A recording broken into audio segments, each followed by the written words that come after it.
Welcome to the fantasy audiobook. Marvel's Dark Knight, Spider-Man died at the beginning. Chapter 21. It's been taken care of, but I can't get there in time at the Scientific Research Institute. When Crossbones walked out, he was already talking to his boss. His first assignment was to a private technology park in the Hudson Valley, the research site of Ockmax Corporation. What Jin Bing did there, even Hydra was a little moved. Besides, some of the scientific researchers there are from Hydra. As a result, it was invaded by two guys who looked like Spider-Man. They also took the computer of their chief scientist. The development of this matter far exceeded their expectations. Before Jin Bing made that thing, Hydra also knew that he was likely to destroy Brooklyn directly. But what does it have to do with them? They just want the collider that Kim made. A machine that can bring people from other universes to their universe is indeed very attractive to Hydra. As long as they transform it properly, they can use this thing to bring other things back. Everything will work out. But in order to maintain their good relationship with Jin Bing, when they received the spies saying that there was a problem with Jin Bing's house, they had already arranged a team to investigate. In the end, all you get is the loss of troops and generals. It also caused them to have no time to support Ockmax and capture the two Spider-Men. All because of that masked freak who showed up here at the wrong time. Crossbones' eyes were filled with resentment for that bad monster. I think he might be a guy imitating Batman. At this time, the sound of discussion attracted Crossbones' attention. What do you mean? Seeing their captain coming to their side, the two soldiers immediately stood up straight. I just don't know what the captain said. I mean, what's going on with Batman? Crossbones doesn't have much patience. Now that he can speak so calmly, it's already time for him to have a good temper. We basically found this kind of bat logo on the players' bodies. Although the logo is a bit deformed, I probably still have some impressions. Batman, DC Comics, leading comic book character, is such a symbol. So, I think it could have been something done by a huge Batman fan. After saying these words, the team members looked at their captain cautiously, for fear that they might say something wrong. What's his weakness? Crossbones asked the question directly. He is just a mortal, without any superpowers. The only thing he can say is his clever head and his reaction speed that is different from ordinary people. If you take a bullet, you're still going to die. The players don't really like bats very much. He always felt that bats were too dark. Not for him. Those words were enough for Crossbones. An ordinary person who is mortal is much easier to deal with than those masked freaks. Although judging from the scene, that guy is not a simple guy, but at least he is not a freak with superpowers. In the coffee shop in the distance, Bruce sat there again, but this time what he was holding in his hand was no longer a newspaper. Instead, a glass of milk. Although Thomas in his mind has been saying that this milk is not very good, at most it is of a level that he will be able to eat. Bruce turned a deaf ear to this complaint. While drinking the milk in his hand, he looked at the Chevrolet Subin evacuated from Jin Bing's direction. In what world are agents forever in love with this full-size SUV? It has become the standard configuration of these agents. People in the United States will choose to avoid such full-size SUVs when they are not sure whether the people in that SUV are ordinary people or government agents. After the last sob left, Bruce got up and put a Franklin under the milk glass. Bruce, who walked out, looked like a rich kid with nothing to do. It was after meeting a good-looking girl that Bruce would throw a heart-pounding wink. Bruce's behavior would often arouse the girl's excitement, but because the playboy was walking so fast, even if the girl wanted to strike up a conversation, she would eventually return in vain. Compared with Bruce's current casual and comfortable, the three Spider-Men who had just escaped from Ockmax were sitting on the bus back to the city, exhausted. Whether it was Peter Parker or Miles, they were all surprised when they saw the Spider-Man who saved them. After all, they had never seen a female Spider-Man before. Especially when the Spider-Woman's name is Gwen Stacy. Looking at the obviously damaged cracking key in his hand, Gwen asked Miles calmly, did he break it? Yes, he also felt very embarrassed. Maybe it was because of the pride and self-esteem of the adolescent boy when he faced the girl he liked, he was not allowed to tell the truth about the damaged USB drive. He blamed the damage to the USB drive on Peter Parker who was lying behind. But it's clear that the middle-aged Spider-Man isn't willing to do anything that would ruin the relationship between the two kids. He just smiled slightly after hearing Miles speak. Miles may also feel that this statement is not very good. He quietly lowered his voice, and spoke again to Gwen, so just pretend it's nothing, okay? As Gwen, who has been carrying out justice for a few years, how could she not see Miles' little things? But she didn't choose to expose Miles directly, there are more important things for them now. Gwen chuckled, even though that smile was quite happy, but it still made people feel the loneliness in it. I do know where I can make a new one, and he won't break it this time. Gwen's eyes were relaxed and indifferent, but Miles did not have Gwen's relaxed mentality. I'm sorry about your friend. Miles didn't want to continue talking about this kind of thing. He changed his topic, and at the same time expressed his regret for what Gwen said before. Thank you, Miles. Gwen showed a relatively relaxed smile. In her world, Peter Parker's death has always been an indelible scar in her heart. I know how to answer that bat. I finally know how to answer that bat. All of a sudden, Peter Parker, who had been lying well behind, bounced up violently. He spoke to the other two with a look of surprise. Bat. Gwen was obvious, not quite sure what the middle-aged Spider-Man meant. Gwen put her gaze on Miles, and sure enough, this one was also in a daze. Miles knew about the bat, but what he didn't know was what the Spider-Man wanted to answer. A guy who can help us all get out of here. Peter Parker smiled confidently at Gwen. It's just that the bat in Peter Parker's mouth just returned to Queens at the moment. The people who have come to mourn the dead Spider-Man since the morning have not decreased in the slightest until now. Even in front of his room, there are already people standing. Hey, brother, if you also want to commemorate Spider-Man, I suggest you line up at the back.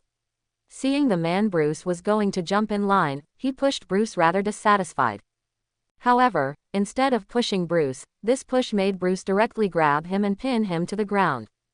The movement was smooth and graceful. If it wasn't for an instant, the man would have been pinned to the ground. Some people might think that Bruce showed an extremely high-end dancing skill. The people in the front and back lines all stayed away from Bruce and that man because of this little episode. First of all, I want to go home, and you are standing in front of my house, and then don't touch other people's clothes easily. After saying this, Bruce directly pulled the man up, then took his arm and said something to the man again. It may hurt a little, you bear with it a little bit. The man has not yet realized what Bruce meant by saying this. In the next moment, Bruce twisted and pushed, and took back the man's arm that was dislocated because of his grabbing hand. Obviously at this time the man's brain nerves reacted, and that kind of severe pain swept up. Patting the dust on the man, Bruce showed him an extremely kind smile. Then he walked towards his house. The little girls who were waiting in line at the back of this scene were extremely excited.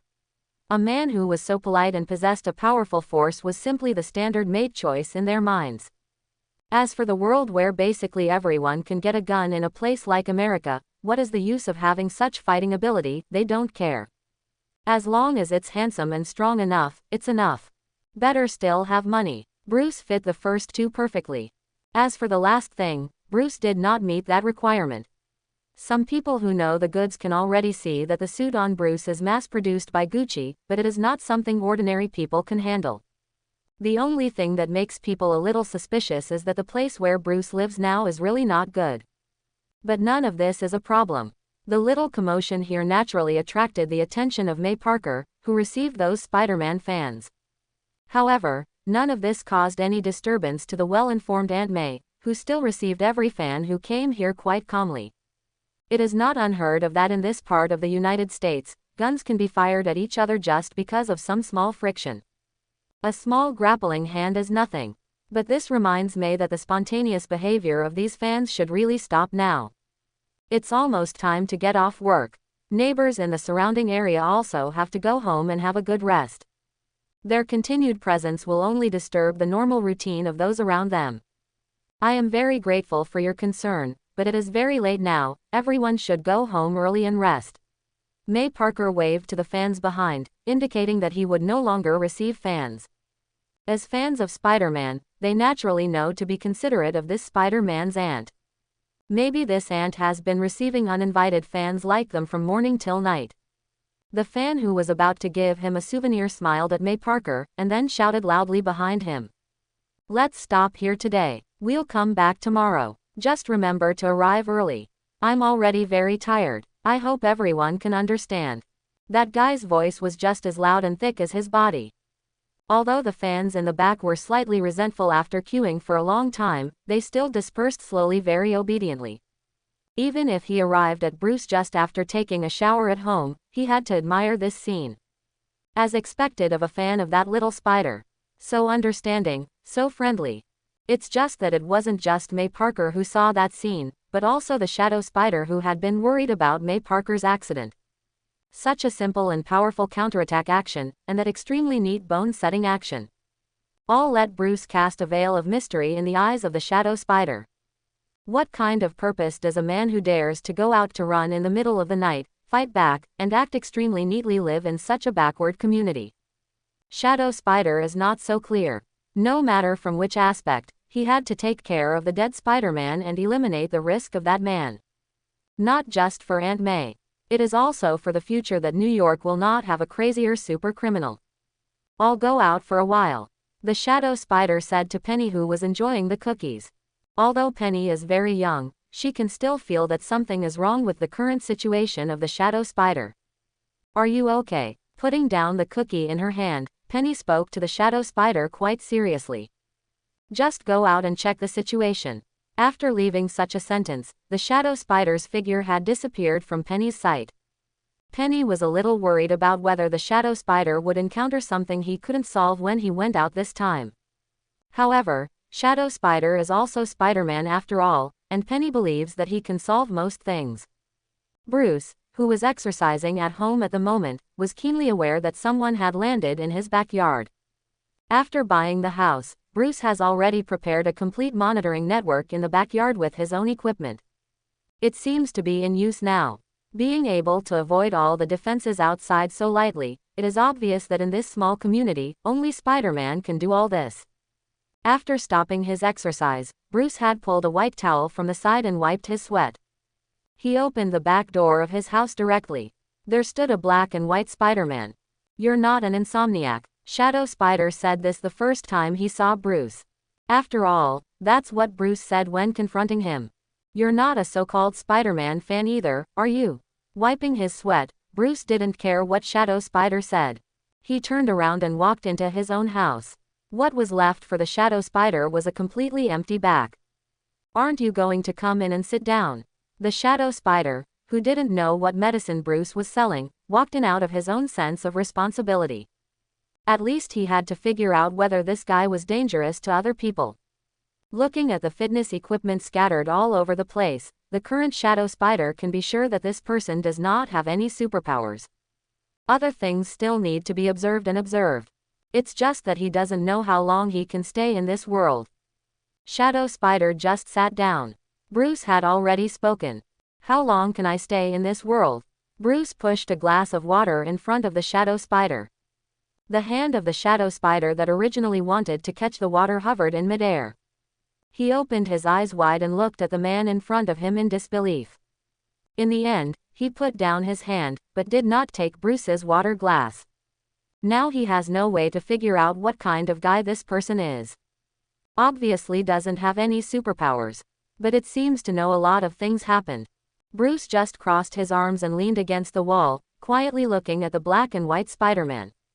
"It seems that you know far more things than I know." Straightening the brim of his hat, the Shadow Spider sitting on the sofa was so out of place with this colorful world. Bruce was noncommittal about what the Shadow Spider said. "The Spider-Man in this world is dead. This is something everyone knows, but now counting you, I have met two Spider-Man. Even if I am dull, I understand that this situation is impossible. Especially when one of these two Spider-Man's art style is completely out of this world." He looked down at the clothes on his body, and then at the world around him. The Shadow Spider naturally understood what Bruce meant by that. Although the world he sees is always black and white, it doesn't prevent him from knowing how special he is in this world. Just like that little cube he's always been curious about. He can't tell the color of this world. "So you're not from Jin Bin?" Shadow Spider turned his head and asked Bruce. "Will you be a super criminal?" Bruce didn't answer Shadow Spider's question directly. Anyway, another question was raised and thrown to the Spider-Man. Bruce's rhetorical question made Shadow Spider laugh suddenly. I like you. This time Shadow Spider picked up the glass of water that Bruce had handed him before. I like women. But obviously, Bruce didn't intend to follow up on what he said. The Shadow Spider froze for a moment, but then the guy understood what Bruce meant. I hate your completely humorless look. You don't look like a person from our world, nor do you look like a person from this world. He lifted his mask slightly. Shadow Spider drank the water Bruce poured him in one gulp. Okay, I'm leaving now. Putting down the cup and rearranging his mask, the Shadow Spider didn't intend to stay here any longer. The man in front of him has been completely planned in his cognition as the kind of person who will not cause harm to anyone. Of course, if Bruce knew the classification that the Shadow Spider had given him, he would probably disagree. He didn't know how many people Bruce had already admitted to the hospital in just a few days. What's more, those people are likely to be permanently disabled, and may even have to lie in bed and be a vegetable for the rest of their lives. If possible, I'd like to see if we can become friends. Shadow Spider looked back at Bruce as he left. Bruce didn't answer. The Shadow Spider didn't feel any loss either. He directly shot out the spider silk from his wrist, and left here. Bruce quietly closed his door and restarted his training plan. Compared with the middle-aged Spider-Man with a red and blue color scheme and a belly, Bruce has a better impression of this Shadow Spider-Man. Maybe it's because they're both pretty good detectives. Or maybe it's because the Shadow Spider-Man is less powerful than Peter Benjamin Parker. But only sometimes. Some people really can't just think about it. Bruce, who was just about to pick up his training plan again, saw an extremely familiar sign appear in the distant sky that had begun to dim. In this world, the bat lamp unexpectedly appeared. Wipe your hands, Bruce already knows who made this kind of thing. Is there anyone else besides the Spider-Man who was asked away by him a few questions before? A little nostalgic, Thomas saw the bat lights in the sky through Bruce's eyes. Trouble is coming. Bruce knew very well that it was absolutely impossible for that guy to find himself just to answer his own question. It's very possible that they got some important information from Okmax, or encountered some major setbacks. Are you going? Thomas felt that Bruce should not go there now. He had nothing but the equipment he brought over, no logistical support, no one to help him off the field. Going to a battlefield full of superpowers in this attitude is obviously not a wise move. Turning around and walking towards the bathroom, Bruce echoed the Batman in his mind. My name is Bruce now, but my identity is Batman. How can a Batman not pass by when someone else lights up the bat light? Thomas was not surprised by Bruce's choice. Rather, this is the choice that Batman will make when they see the bat light. On the other side, Gwen and Miles now looked at what Peter Parker had done and were really confused. Are you sure he will come here? I think my method is more reliable. Let's find a place first, fix the key, and then fix it all. Gwen felt that Peter Parker had done this. Things are simply a fantasy. Just turn on the bat light and someone will come to help them. How could this kind of plot that only appears in comic books appear in the real world? Although the plot of them traveling to another world is quite comic book-like. But at least there is a scientific basis. But Batman is not a person who exists in their universe. Believe me, he will definitely come, as long as he is still a die-hard Batman fan. Peter Parker spoke to Gwen quite confidently. Gwen could only nod in agreement. It's this female Spider-Man who obviously doesn't believe that there is such a Batman in this world. There really is a Batman. I saw him when I was working with this Peter. He is indeed dressed as Batman. Miles quickly told Gwen the scene he had seen. Although the Bat at that time really didn't like him. But how could such a thing be said and told to Gwen? Here he comes, he's here. Peter Parker suddenly changed his anxious look from before. He repeatedly waved to Gwen and Miles. When Gwen and Miles walked over, they found a figure already standing upstairs opposite them. Wow, it wasn't until seeing Bruce in real life that the female Spider-Man now believed that there was really a Batman in this world. Everything that Peter Parker said before is true. There really is a Batman. Gwen looked at the bat in front of him, obviously a little surprised. This feeling really made her a little novel. A character that obviously only existed in comic books, but now appeared in front of him like this. There is always a feeling of dislocation. Thank you for being able to think of this way to find me. As for Gwen and Miles, Bruce had no intention of looking at them at all. He spoke to Peter Parker as soon as he arrived. After all, you are a fanatic of Batman, I think this way will definitely find you. Peter Parker spread his hands indifferently, and then cut off the power of the bat light next to him. A takeoff has already come to Bruce's side. Peter Parker landed lightly and put his arm around Bruce's shoulders quite familiarly. Seeing that Peter Parker had already jumped over, how could Gwen fall behind others, and with a light jump, he also landed beside Batman. Just bitter Miles, he just had the powers of a spider. He hasn't fully discovered it yet, and he is reluctant to even absorb the wall at the most basic level. Although he used the spider silk proficiently in the pursuit of Oakmax, the problem is that the situation is different in that place and now. It was really difficult for him to cross the gap between two tall buildings. Miles looked at Gwen, who was already standing there, patted his cheek, and took 2 steps back. You can do it, you can do it, you can do it. While cheering on himself, Miles accelerated his sprint, and finally came to the side of the building and was about to jump up when he stepped on his scattered shoelaces. The takeoff was quite successful, but it was obvious that he was unable to follow up because he stepped on his shoelaces and would definitely not be able to survive. Facing Miles, who was about to fall, Gwen and Peter Parker almost simultaneously wanted to shoot out their own spider silk to pull him over, but there was one person who was faster than them. Bruce shot his hook gun in an instant, wrapping around Miles' arm. Press the trigger and lift Miles straight up. Thank you. Looking at Bruce, who was expressionless on the other side and packing his hook gun, Miles said thank you to the fierce-looking bat. Bruce didn't answer, just raised his hook gun again. If you want to talk to me, I suggest you change the place now, or someone will come to you in a while. When he said this, Bruce had already shot his hook in another direction. Without waiting for Spider-Man's reply, Bruce's figure was already hidden in the darkness. Really, I think his current style of painting is so dark compared to ours. He couldn't really have come out of a comic book, right? Looking at Bruce, who disappeared directly from their sight, Miles complained involuntarily. Peter Parker nodded to Miles at this time. I think you look a lot like Spider-Man in this regard. After saying this, Peter Parker shot out the spider silk and followed behind Bruce. Gwen originally planned to shoot the spider silk and leave here with Peter Parker, but when she saw Miles, she hesitated. You can keep up. But in the end, she just left this sentence to Miles, then shot out the spider silk and left. Miles really didn't know how to describe his feelings now. What is this all about? All he can do now is to muster up the courage to follow behind Gwen and the others. But he is indeed quite smart. At least now he can keep up with the speed of Gwen and others. But what surprised Miles was that the 2 people who were obviously Spider-Man could be said to be the most handy guys in the city.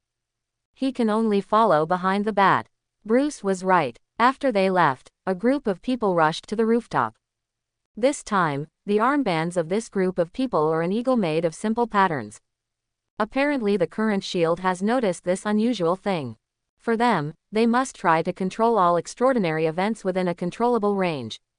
Especially like this kind of superhero who doesn't know where he came from. It looks like we're still late. The leading agent looked at the lights that had gone out and pressed his communicator. Keep an eye on it, maybe some things will be solved in 2 days. The guy on the other side is obviously not too concerned about this matter. In the eyes of S.H.I.E.L.D., the guy who appears now is just a street hero. For a street hero, there is absolutely no need for S.H.I.E.L.D. to carry out surveillance in such an unstructured manner. As long as one person is always paying attention to every move in this area. There are so many street heroes in New York City, it's impossible for every guy to be closely guarded by S.H.I.E.L.D. Understood. The team leader directed his team members to take off the bat symbol on the simple bat lantern. Send it back for testing to see who posted this here. Yes. As for Bruce and those Spider-Man at the moment, he had already approached the community where May Parker lived. Gwen suddenly speeded up and jumped up to stop in front of Bruce. At this moment, Miles understood that it's not that Spider-Man can't overtake the bat, they just need to wait for the bat to stop. Wait. Gwen stared at Bruce with her eyes fixed on her. Why are you here? What the hell do you know? At this moment, Gwen was like an exploded cat in front of Bruce. And the thing she protects is naturally May Parker's home behind her. Wow, What happened? Peter Parker was clearly stepping out as the peacemaker. He didn't want to see a Spider-Man and Batman have any conflicts. Although he is quite confident in Spider-Man's abilities, facing a Batman who has a backup plan for everything in the comics, he still has some psychological shadow anyway. Especially since the Batman he knew didn't have any scruples in his hands. Then let's talk here. Bruce, who was stopped, didn't show anything. Anyway, he was just looking for a place to have a good talk. What do you want from me? Bruce no longer paid attention to Gwen, but moved his eyes to Peter Parker. This guy is the one who lights up the bat lamp. First of all, let's discuss the question from last time. I have already thought about how to answer you. However, Peter Parker did not explain what he was looking for first. First, I want to have a good debate with Bruce on the issues left to him last time. Aha, once again, Miles was intrigued by Bruce's unintelligible syllables. He really wanted to know what Batman's meant. We are not criminals, because we have always known what kind of path we choose, and we have always known that our choice must follow our own justice. At least I dare say I do. When Peter Parker said this, his eyes were full of energy. So you came to me, what's the matter? But what the middle-aged Spider-Man didn't expect was that Batman didn't want to continue discussing this matter with him at all. This was driving him a little crazy. He couldn't believe what he had been thinking about for a long time, and he couldn't even arouse any interest in the eyes of the Bat. You are such a great friend. Peter Parker said this sentence to the Bat, almost gritting his teeth. Even though Peter Parker showed kindness towards Bruce, for Gwen, the man in front of him was a bit too mysterious. Although Gwen knew that May Parker's home address was already fairly well known in the world. But the fact that this Bat can directly bring them here speaks volumes. Bat, I know what they probably want to do. Answer my question. Gwen obviously wouldn't let Bruce go easily. She is extremely worried now, whether this person will have plans for one of them. Bruce didn't mean to talk to Gwen at all, he just looked at Peter Parker quietly.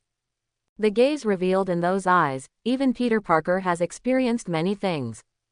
Still can't bear it. I hope you can help us get back. Peter Parker wanted to explain all this to Bruce. But Bruce had explained one step ahead of him. Go back to your universe. Yes, that's right, that's it. Peter Parker said to Bruce very excitedly with a hammer on his palm. Did you already know that I am not from this universe? When Peter Parker said this, he leaned in front of Bruce to see if the Bat had any emotional changes. Although he is old, his brain is still very useful. Did he remember what the Bat said to him before, and he might have been seen through by this Bat at that time. I told you, your matter is a problem. Bruce just repeated what he had said before. It was this series of conversations that left Gwen and Miles on the side completely confused. So, you already knew about our problem before. Gwen looked at the Bat that seemed to be forbidden to anyone in disbelief. Very simple reasoning. When Bruce said this, Miles on the other side suddenly became embarrassed for a while. He had been asking Peter Parker a lot of questions before. Although in the end he got the same inference as the Bat, he was not as indifferent as the Bat at all.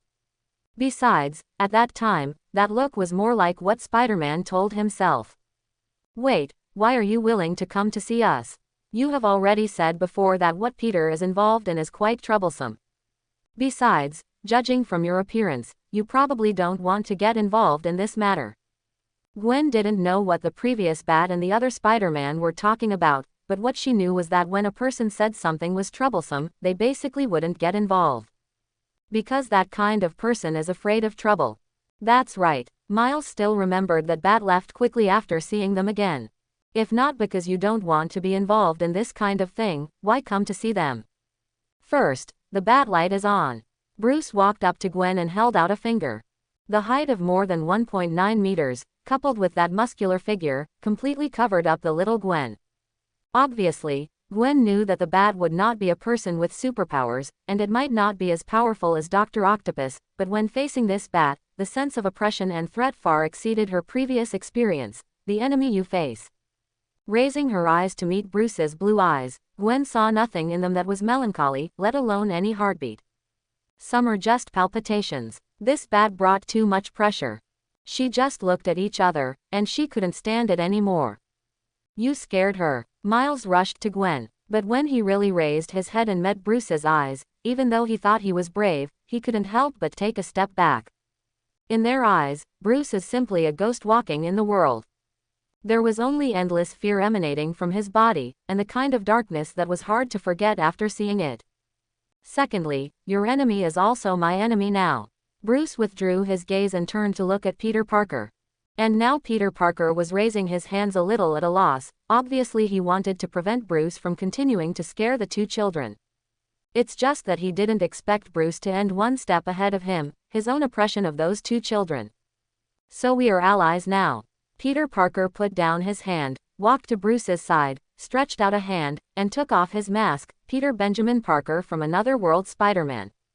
Peter Parker didn't ask any more questions. He knew very well that everyone has their own secrets, and he wouldn't ask why Bruce and Kim were on the same page. Some things are not necessary to know too clearly. Gwen took a few breaths before slowly raising her head, and also chose to take off her mask. Gwen Stacy, also a Spider-Man. Miles also wanted to introduce himself, but he suddenly realized that he seemed to be just a person with the ability of a spider, but without the name of Spider-Man. So you're not going to take off your mask and let us see what kind of person is hidden under this fearful appearance? Peter Parker couldn't help but said teasingly when he saw that Bruce had no intention of taking off his mask. Gwen was also a little curious. What kind of guy was the face hidden under this mask? There is one of you who doesn't have the will to become Spider-Man. Although Bruce didn't directly mention it, the people here are naturally quite clear about who this bat refers to. Originally, Peter Parker thought that Bruce had said this sentence in a slightly euphemistic way. But the next moment, Bruce was already facing Miles. Am I right, Miles Morales? Miles was a little unconvinced. He was appointed as a disciple by Peter Parker, the Peter Parker of this world. He even wanted to teach himself a few tricks, even though he was dead. He was a little unconvinced, but when he met Bruce's eyes, he felt a little cowardly for some reason. The words that I had already planned to say were swallowed back in my stomach at this moment. This kind of performance of Miles made Peter Parker a little discouraged, and he might also be quite optimistic about this kid. No matter which aspect of the ability he showed, he had high hopes for this kid. But when he faced Bat now, he lost the confidence to refute just because of Bat's look. Okay, let's solve it now. How to fix this little thing? Peter Parker raised his mind again, inserted between Bruce and Miles, and blocked the Bat gaze. At the same time, he raised the damaged USB flash drive. You need to find a place to repair this thing yourself. When Peter Parker stopped Bruce's gaze, Bruce had already set his sights on Peter Parker. Of course, I also roughly know where the place you are looking for is. Bruce raised his hand and pointed to the house full of Spider-Man memorabilia at the door. It seems like nothing can be hidden. Gwen had given up. In front of this bat, they have no secrets at all. If you are Batman, shouldn't you have your Batcave? Why can't we fix this thing in your Batcave? As a Miles who has read several DC comic books, naturally will be remembered fondly by Batman's Batcave. Let's not talk about the strange facilities in the Batcave, but just mentioning the mechanical dinosaurs used for defense in the Batcave is exciting enough. Miles really wanted to see the scenery inside the Batcave. And also a little curious why the Batman didn't show his Batmobile or other Bat vehicles from the beginning to the end. There is no Batcave yet. After Bruce gave Miles such an answer, he jumped up, touched the cloak behind him, and glided to May Parker's door. What? To Miles, such an excuse sounded like it was an excuse that Bruce just said casually. How could the wealthy Batman not have a Batcave? Peter Parker probably knew what was going on. After all, he had followed Batman before to steal from the rich and give to the poor, and the person who helped was this Batman. Patting Miles on the shoulder, Peter Parker picked up a computer host he was holding and jumped directly. I suggest you better talk to him less. Gwen said such a sentence to Miles when she left, but it was also Gwen's warning to herself. The Bat's attitude and atmosphere really made Spider-Man like them feel uncomfortable. What else could Miles say? He could only walk there together behind them. Putting down the computer mainframe of Ockmax, Peter Parker looked a little nervous now. He didn't know what May Parker would look like when he saw him. Peter Parker shot spider webs and rang the doorbell of this house, but it was obvious that his expression was a bit indescribable. Why not? Let's go. Standing at the door of this familiar home, Peter Parker's mood was extremely complicated. He wanted to see Aunt May, but was also afraid of what would happen after seeing Aunt May.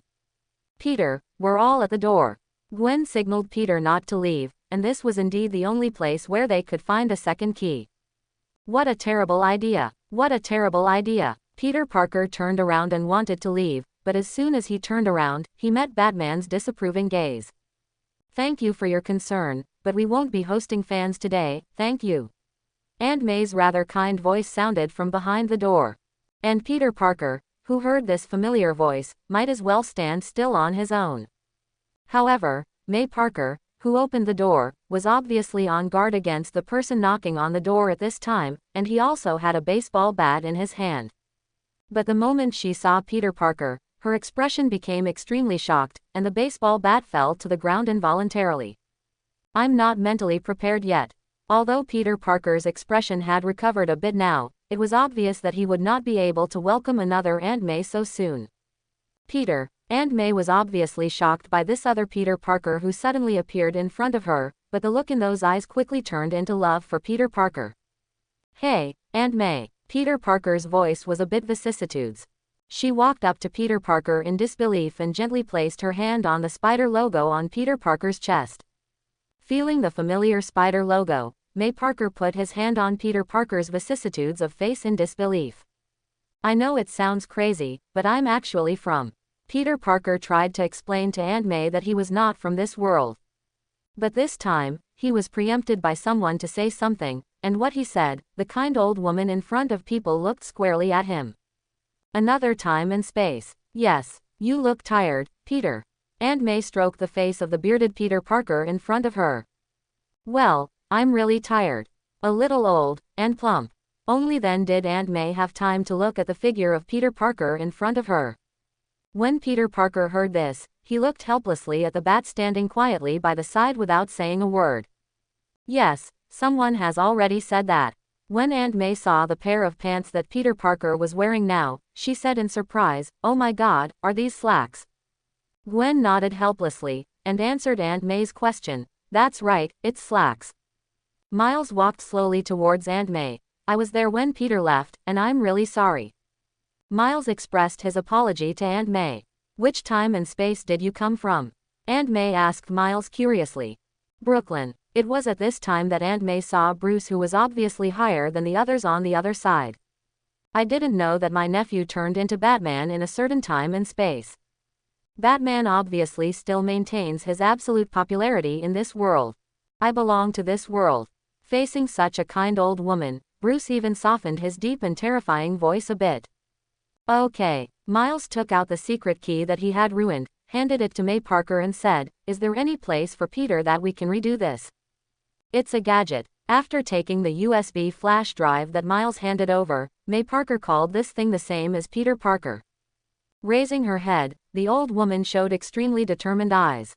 "Follow me." Kicking open the back door of his house aggressively, May Parker had already led them to the inconspicuous grocery store in the backyard. "Well, I also have such a place, a small room for storing equipment." But when May Parker keyed the shape in its vintage brass lock, something amazing happened.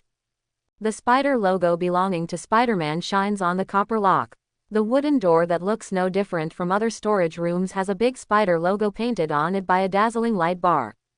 May Parker turned his head and tilted his head at several people, letting them follow him. "This place is so packed." Peter Parker, who also has a storage room to store his equipment, made some helpless complaints when he saw this scene. As the elevator slowly descended, the space and scope of this spider cave obviously surprised the other two people. When seeing the facilities inside, Miles was quite excited. Isn't this the place where he could store his secret equipment in his dream? Mysterious, full of sense of technology, and so much space. "So is your Batcave as big as this?" Miles suddenly turned his head and said such a sentence to Bruce. Unfortunately, Bruce ignored him at all and just stood there quietly, like a silent sculpture. Obviously he has no way to get any effective information from Bruce. "Dude, is it the same as here?" Seeing that he couldn't get any effective information from Bruce, Myers immediately changed the object of his inquiry. He said this to Peter Parker. Almost, but without jeeps and planes. As Peter Parker spoke, the elevator reached the bottom of the spider hole. A row of spider suits lit up behind them. And Peter Parker is still talking about the difference between his place and here. Imagine it's a smaller version of here, with multiple mattresses. Young people today are really. Peter Parker wanted to say something else, but he saw the photo frame placed on the table. He didn't speak anymore, just walked over with sad eyes, and picked up the photo frame. The picture in the frame was always the love of Peter Parker's life, Mary Jane. Looking at the bright smiles of the people in the photo, Peter Parker couldn't help but think of his lover. At this time, Miles was looking at Spider-Man's various suits with great interest. Looking back at the somewhat silent Peter Parker, Miles wasn't sure if calling Peter Parker now was a good choice, but he did find the best evidence to refute Peter Parker. Peter Parker in his own world has a spider suit with a cloak. Hey, Peter, don't you think this is a cloak? Pulling the cloak of the spider suit, Miles said to Peter Parker with a smile on his face. Perhaps remembering what he said to this kid before, Peter Parker couldn't help smiling. Miles withdrew his hand, and then continued to visit Spider-Man's suit, but soon, he stood still in front of that Spider-Man's classic skin. Red and blue spider suit. It's hard to continue to see them in this universe. Gwen watched the interaction between the two people with a little interest.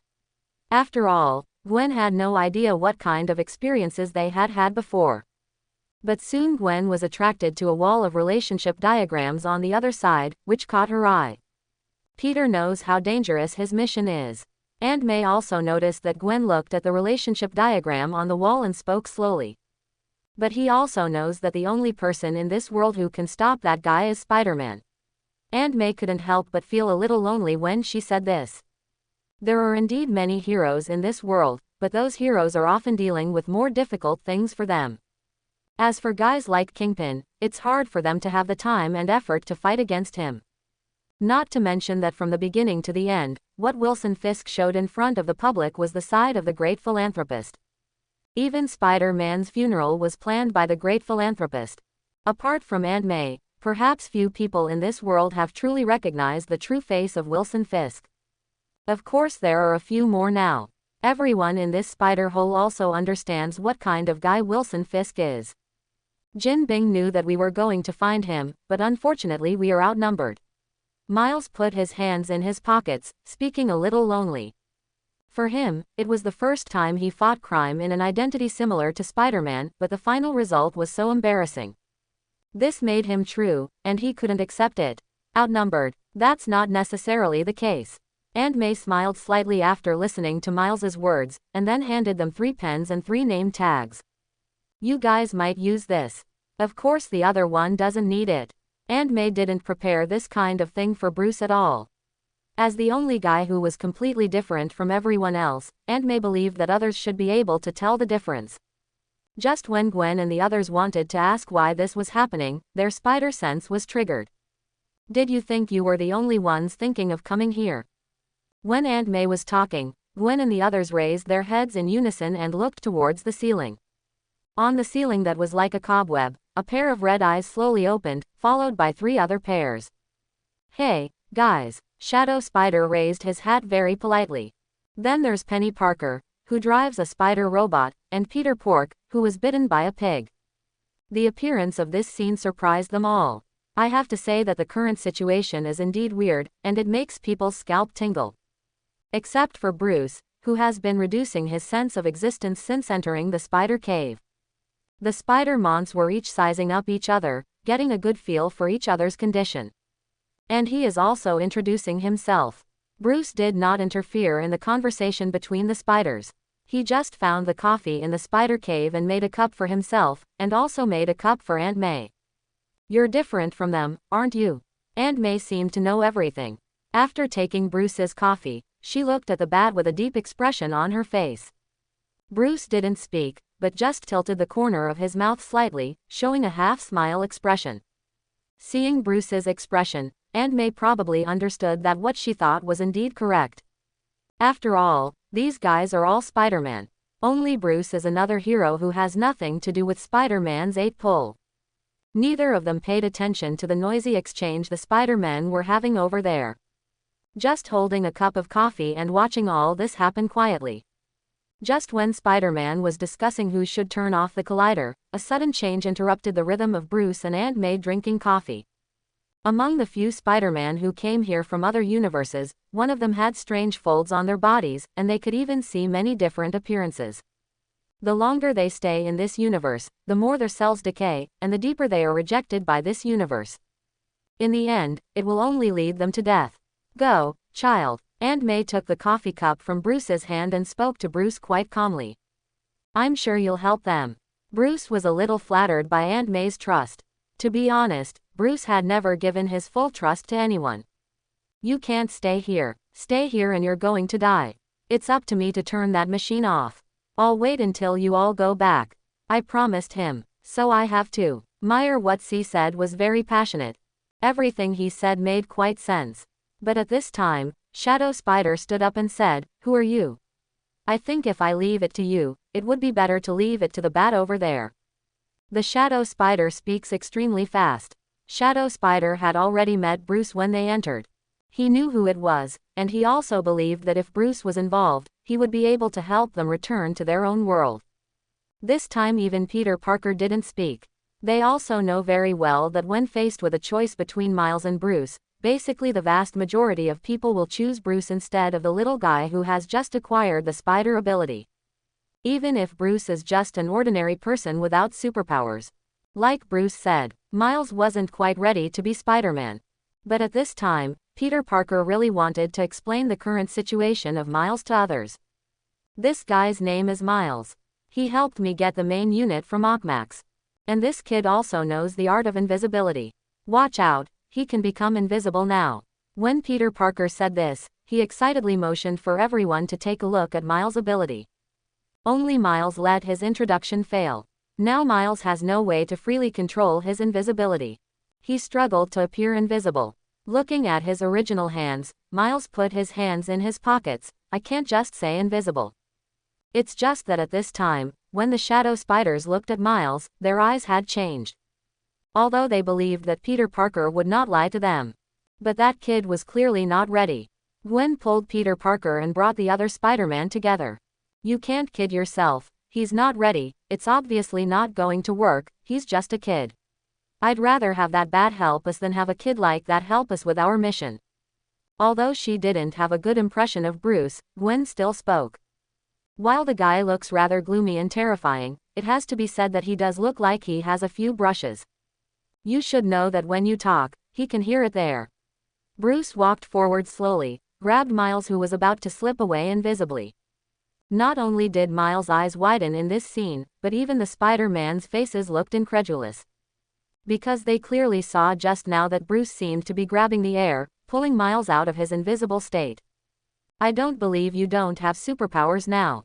The Shadow Spider looked at Bruce cautiously, and he really couldn't connect this completely extraordinary behavior with Bruce's identity as an ordinary person. Can you see me? Miles looked at Bruce who grabbed his hood in surprise. I can't see it, but I probably know what kind of state you should be in. Bruce dragged the little guy to the side of the Spider-Man just like that. If I hadn't stopped you, wouldn't you have gone to the person you trust the most and explained that you were likely to be on a mission? Bruce put Miles on the ground and let him stand there. Miles now looks at the bat in amazement.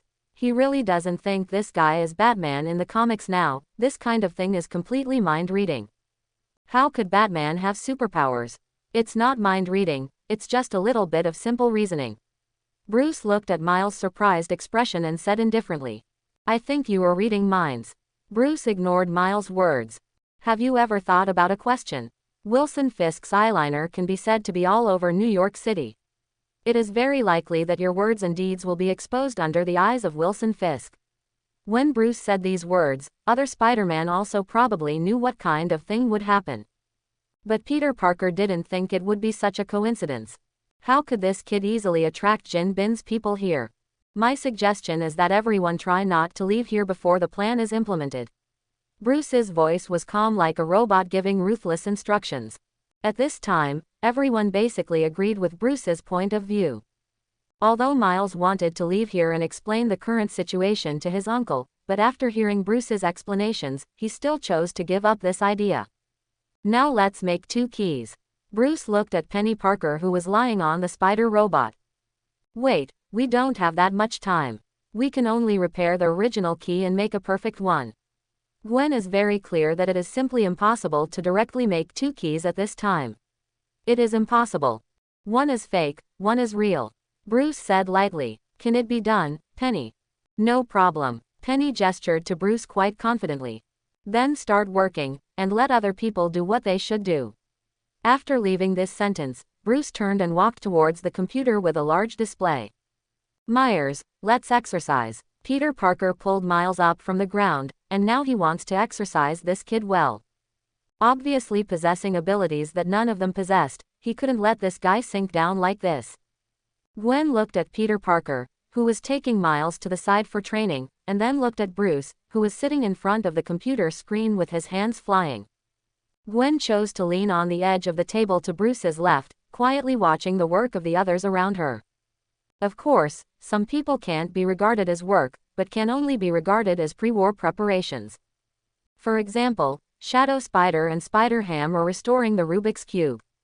Do you know something? Thinking of all the signs of Bruce before, Gwen had reason to believe that there was a reason for Bruce to prevent Miles from going out. I'm just talking about a possibility. Bruce's eyes remained fixed on the screen without any sign of turning. What is displayed on Bruce's screen at this moment is the images of surveillance cameras on various avenues in New York. Just follow the roads in these pictures, and there is only one final destination. Fisk Building. Looking at the man next to him, whose style of painting was completely different from theirs, Gwen really didn't know what attitude he should use to face it. We'll succeed, right? Gwen could feel that Bruce's flying fingers paused slightly when he said this. I thought Bruce would say something, but Bruce just resumed his movements. Sure enough, I still hate you. After leaving such a sentence, Gwen had already left Bruce's side and went to Aunt May. What Gwen said was completely indifferent to Bruce. What he needs to do now is to limit Jin Bing's backup to the greatest extent. Although Jin is very serious about his plan for the collider. But when facing those real agents, that place in Jinbin is still a hornet's nest full of loopholes. The current Bruce can guarantee that by Jin Bing's side, there is definitely a Hydra person. People from S.H.I.E.L.D. may have gathered around Jin Bin. The movement in Brooklyn was simply too great. As New York, which is not located on an earthquake belt, and there are no large-scale earthquakes, it is difficult for Brooklyn to attract people's attention to such problems. As for why there was no action to stop Jin Bing, Bruce will only think that the current Aegis, like Hydra, wants Jinbin's collider. What to use, perhaps only they themselves know. What Bruce needs to do now is to turn all the agents around Jin Bing into headless chickens who cannot deliver messages in time. A small EMP should be able to handle all this. It's just that the premise is that the collider is not damaged. Time is passing slowly, but no one bothers Bruce and Penny Parker. They have all left the spider cave. They should at least replenish their physical strength. But there is an exception in this world. Aunt May brought a sandwich and a cup of coffee and placed them next to Bruce. Don't forget to eat. Aunt May patted Bruce on the shoulder and said this softly. The simple and unadorned sandwich on his left made Bruce stunned. Turning around, I wanted to say something to Aunt May. But at this moment, Aunt May was talking to Penny Parker, and it could be seen that the sandwiches Aunt May made for Penny were quite childlike. It was a sandwich cut into the shape of a bear. Penny is naturally very fond of it, and the smile on her small face is really pleasing. Bruce didn't say his words, he just turned around and started his work again. However, when Aunt May came back from Little Penny's and looked at the sandwiches that had been eaten on the plate, she still laughed. Even the coffee had been drank by this gloomy-looking child. Aunt May put away the plate with a smile, without any thought of disturbing Bruce. Good sandwiches. Bruce's low voice sounded. It's just that when Aunt May looked at Bruce, the child was still working on his work carefully. It seemed like it was just her auditory hallucination. However, she didn't believe in auditory hallucinations. What's more, she believed that this child was a good child from beginning to end. You can come here often in the future. After leaving such a sentence, Aunt May took the escalator again and left the spider cave. Bruce didn't speak, but the working hand paused for a moment. He is a very gentle person. Thomas suddenly spoke. Bruce just reburied himself in his work. Now he just wants to get everything right. At that time, everything can have a relatively good ending. When the night passed, the sun had slowly turned to the west. Penny cheered. I've done it. There was a lot of joy on Penny's little face, although this matter was not very difficult for her. But that joy cannot be faked. Great. Bruce walked to Penny's side. His voice was not as deep as before, but rather gentle. Hey, according to your request, I made 2.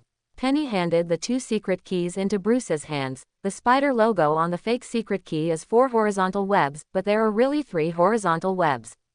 I see, you go up and meet them first. Bruce put away the key and walked towards his office area. Although Penny didn't know what Bruce was planning to do now, everyone trusted this guy so much, so she naturally trusted Bruce. Okay. Penny happily walked towards the elevator and left. And when Penny left here with her little robot, Bruce looked down at the 2 secret keys in his hand. Hey, hello everyone. Penny smiled happily when she appeared in front of the other Spider-Man. Gwen tentatively looked behind Penny Parker, when she was sure that there was no bat behind Penny. She frowned at Penny and said, "Where's the bat? His work doesn't seem to be finished yet. After I handed him the secret key, he came out first." Penny naturally said something. It's just that she didn't know that from the perspective of Gwen, Miles and Peter Parker, the original things might develop completely unpredictable. That guy is a bat. After glancing at Peter Parker, Gwen was about to leave. I gonna go see. Just as Gwen was about to push the back door open, the door was already opened. The bat hidden under the cloak slowly walked in front of her. We can implement the plan. A hand stretched out from under the black cloak, which was 2 secret keys that had been threaded on ropes. Which one is real? Gwen took the thing, wanting to identify which of the 2 is the real one. But Bruce didn't answer. Even when little Penny wanted to explain the situation, Bruce shook his head to stop her. Even though she had only known Bruce for a short time, Penny always felt that Bruce was doing the right thing. She also chose not to speak. You take this. Colorful Peter Parker takes this. After handing one of them to Gwen, Bruce handed the other to Peter Parker. The 2 of them glanced at each other. Although they always felt that something was wrong, it was best to listen to the bat in this matter. I think you should know when Kim plans to have the next collision. Bruce looked at Peter Parker and said. Tonight. He remembered this clearly. After all, what those guys like to do most is to leave a 24-hour deadline for others. It has almost become the standard mantra of the villains. It just made them a little tired of hearing it. How is his training? Until this time, Bruce looked at Miles, who was obviously frustrated on the other side. Peter Parker didn't speak, he just pursed his lips. He really didn't want to say anything against the kid. The ability that child possesses does make people look forward to his future. But now, he is really not ready to take on the responsibility of Spider-Man. This is a question that Peter Parker cannot avoid. While Miles is looking forward to Peter Parker, he can say he's ready. But even he knew very well that he was not ready. Bruce didn't say anything, he just looked at the kid. He is the person here who knows the child's normal trajectory best. If he didn't have himself, he would still follow the normal trajectory yesterday. In the end, he will understand his responsibilities like a normal Spider-Man. Should I go to school now? Miles couldn't look Bruce in the eyes, he could only look down at his untied shoelaces. Bruce didn't say anything, just walked outside. The Spider-Man knew that this meant the start of the plan, and they looked at the somewhat lonely Miles, intending to comfort him. But I don't know what to say. They can only walk away from Miles one after another. But when he left, almost everyone patted him on the shoulder. When Gwen passed by Miles, although she wanted to speak several times, she could only swallow her comforting words in the end. As it is now, Gwen doesn't feel that anything she says is comforting this guy. She could only say goodbye to Miles. Bye, Miles. Miles raised his head in frustration, looked at the slim figure who had walked out, opened his mouth, and finally swallowed. I understand your child, you can handle everything, but you need to step through a door. Peter Parker squatted down and spoke to Miles solemnly. Miles looked at Peter Parker and nodded heavily. With Miles' approval, Peter Parker can no longer drag himself out here. He's about to catch up with the peloton now. There must be no problems with today's plan. Miles looked at the retreating figures, and a look of yearning appeared on his face. He also wanted to be able to perform such tasks like them. Of course it's just Spider-Man, like the Bat, and that's not what Miles wants to be. Why, do you have no confidence now? Aunt May smiled, drank her coffee, and looked at the child. Miles immediately turned to Aunt May and said, "How is it possible? I promised Spider-Man to become just like him. It's just that it was obviously Peter who gave me the task, but now I've handed it over to someone else. Isn't it not good?" When Miles said this, he couldn't help but think of Peter Parker in this world who had been seriously injured at that time. The greater the ability, the greater the responsibility. But now he can't even control his basic abilities well. How to take that responsibility? Then why don't you train well? Aunt May spoke to Miles easily. How to train? I have been trained by a very mature Spider-Man all night, but I haven't accomplished anything. Miles felt a little inexplicably disappointed when he thought of this. He wondered if he wasn't born to be Spider-Man. Otherwise, all these problems cannot be explained at all. Spider-Man, sometimes, what you need is not training from other people. Aunt May put down her coffee cup. My Peter, can anyone train him? Listening to Aunt May's words, Miles's eyes slowly glowed. Seeing Miles regaining his fighting spirit, Aunt May walked directly towards the spider cave without saying anything. And Miles followed behind Aunt May. The sun gradually sets in the west, and the sun slowly converges its light. But human beings' own lights have completely turned this city into a city that never sleeps. Not to mention the Spider-Man and Bruce's goals, the Fisk building is even more magnificent at the moment. The bright lights have illuminated the building, making it seem to be the brightest place in the area.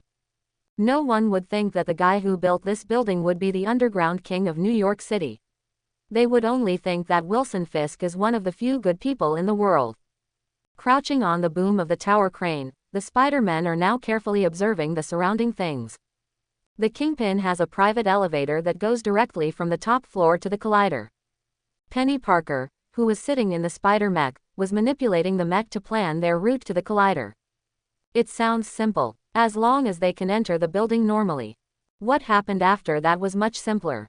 I didn't expect there would be an audience. Shadow Spider noticed the red carpet ceremony being held below the Fisk building.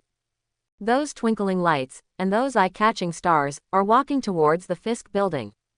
Apparently, they had been invited by Wilson Fisk for some event. What's our plan? Gwen raised her head and looked at Bruce, who was standing at the far end of the crane. Standing there, Bruce looked like a demon operating in the dark. The surrounding surveillance cameras have been controlled by me before, Bruce said quite calmly. Now those cameras have a safe passage made up of tiny dead spots. Follow me. After Bruce finished speaking, he shot his hook gun first, and swung towards the top floor of the Fisk building. For Spider-Man, it is extremely simple to see every step that Bruce swings past. After all, the dynamic vision far surpassing that of ordinary people, as well as the rapid learning ability, can be regarded as some small improvements brought about by them after they became Spider-Man. Not to mention their own IQ is not low. Gwen was the first to follow behind Wayne, and then the other Spider-Man followed directly. But when they arrived at the Fisk building, everyone except Bruce was surprised by what they saw. Are you kidding? But all this is a big joke to Spider-Man. What did they see? Spider-Man's mortal enemy, the New York Underground supervillain, was actually holding a morning meeting for Spider-Man. And it looks like the stakes are quite high. A person who should not be here can be seen in the venue, Mary Jane. But it is reasonable for her to appear here. For her, although she knows that her husband is Spider-Man, she is far less aware than Aunt May. Not to mention that even the spider cave was built by Peter in Aunt May's house. This kind of thing is already doomed. Mary Jane has no way of knowing what kind of guy Kingpin is. Jin on the stage was making his own speech.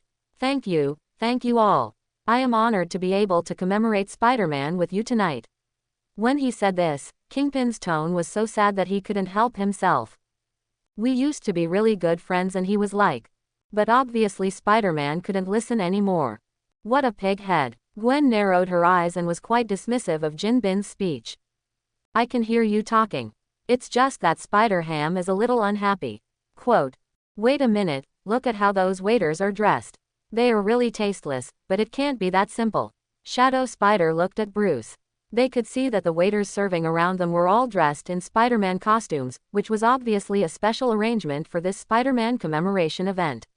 Maybe this is the easiest way for them to sneak in. Bruce just glanced lightly, then walked in the other direction. Go from here. Chapter 31. Isn't it better for us to go directly from here? Peter Parker said such a sentence to the Bat. If you think Kingpin really can't recognize you because of your so-called disguise, then it is unlikely that he will survive until now. The Bat's pace of walking in the other direction paused.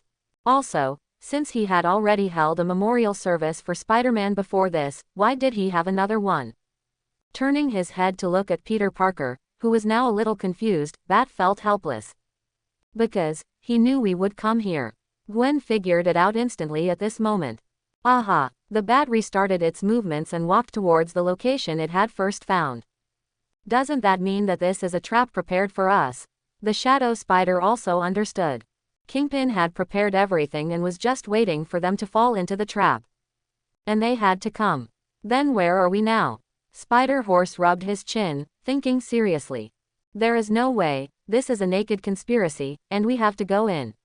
Peter Parker's IQ seemed to be slowly regained in this world. If we don't come, Jin Bin will also open the collider, and then his goal will be achieved. As for us, we will not be able to return to our own world. Gwen continued what Peter Parker had said. I can only wait in this world for the cells in my body to completely decay and die. It's probably a pretty painful way to die. The Shadow Spiders now also understand the source of the pain before they are rejected by this world. If they do not return to their own world in time, the only way to meet them is death. So what are you doing? The Bat has opened a passage directly at this moment. The ladder used for passage below is exposed. Whoa, how did you know that? Seeing this channel, Peter Parker was very excited and talking to the Bat. They really wanted to enter the building through a passage before, but it wasn't here. They were going to turn in from the downstairs window. Who made the height of the event hall exceed the average 3-story building? If you go downstairs, you can probably go directly to the edge of the venue. At that time, you only need a little camouflage to ensure that you will not be discovered. It's just that now Bruce obviously found another suitable way for them to sneak in. The Spider-Man of this world has already put the design of the Fisk building in his computer. As long as someone is careful, he can find it. Bat's words made the surrounding Spider-Man really embarrassed. To be honest, in their own world, they do act as Spider-Man. But few guys will be like the Spider-Man before this world. It has a spider hole of its own. Of course, it's quite consistent with Bat's character to know these things. Doesn't Batman have his own Batcave? When facing the spider hole, it is natural to check all the equipment quite naturally. To be honest, I really doubt that you are not a fanatic fan now. You are not the Batman who traveled through time and came to this world like us. Peter Parker suddenly hugged the Bat's shoulders, even if that overlapping effect flashed across his current body, but it didn't make him less interested in bats. The Bat just glanced at him and fell down without saying anything. The Bat with its own cloak as a buffer did not make any noise when it fell. Oh no, the Bat's behavior of not talking to itself has already explained a lot of things in Peter Parker's eyes. Okay, let's get ready to do something. Gwen didn't seem to have much idea about the true identity of the Bat, and she wanted to go home as soon as possible. Peter Parker spread his hands. I just want to know his true identity. Don't say that you are not curious about his identity. What Peter Parker said made Gwen purse her lips, but nothing came out. She just dodged and fell into the passage, moving forward quietly. It seems that I was right. Peter Parker smiled and fell down equally lightly. It is estimated that everyone will be interested in what that guy looks like under the mask. Spider-Hogman also said such a sentence. As a newspaper reporter, if you can know what the vigilante looks like under the mask, it will definitely increase the sales of the newspaper. When Spider-Ham said this, he showed a rather anime-like expression. Obviously already imagining the sensation that knowing what a vigilante looks like under the mask will cause. But it can only be imagined. Because as a character who is a kind of vigilante in itself, it is quite aware of the importance of masks to them. He always made me feel like I met my father. Penny expressed her feelings quite directly. Then jumped right in. Spider-Ham didn't know what to say for a while, he could only shoot out spider webs and hang behind Penny's spider mecha. Only the shadow spider remained silent and did not say anything. After all, he is someone who knows the true face of the bat. The true appearance of the bat is no longer a point of curiosity for him. Like the other Peter Parker, he wanted to know if the bat was like them. But as they were marching, a tremor was transmitted to the Spider-Man and Bruce through the surrounding walls. It's just that Bruce is quite calm about this matter. They have already started taking action, Bruce said indifferently. So what should we do now? Peter Parker now felt that it was good to have such a person helping him think about what to do. At least a lot of things he can already solve.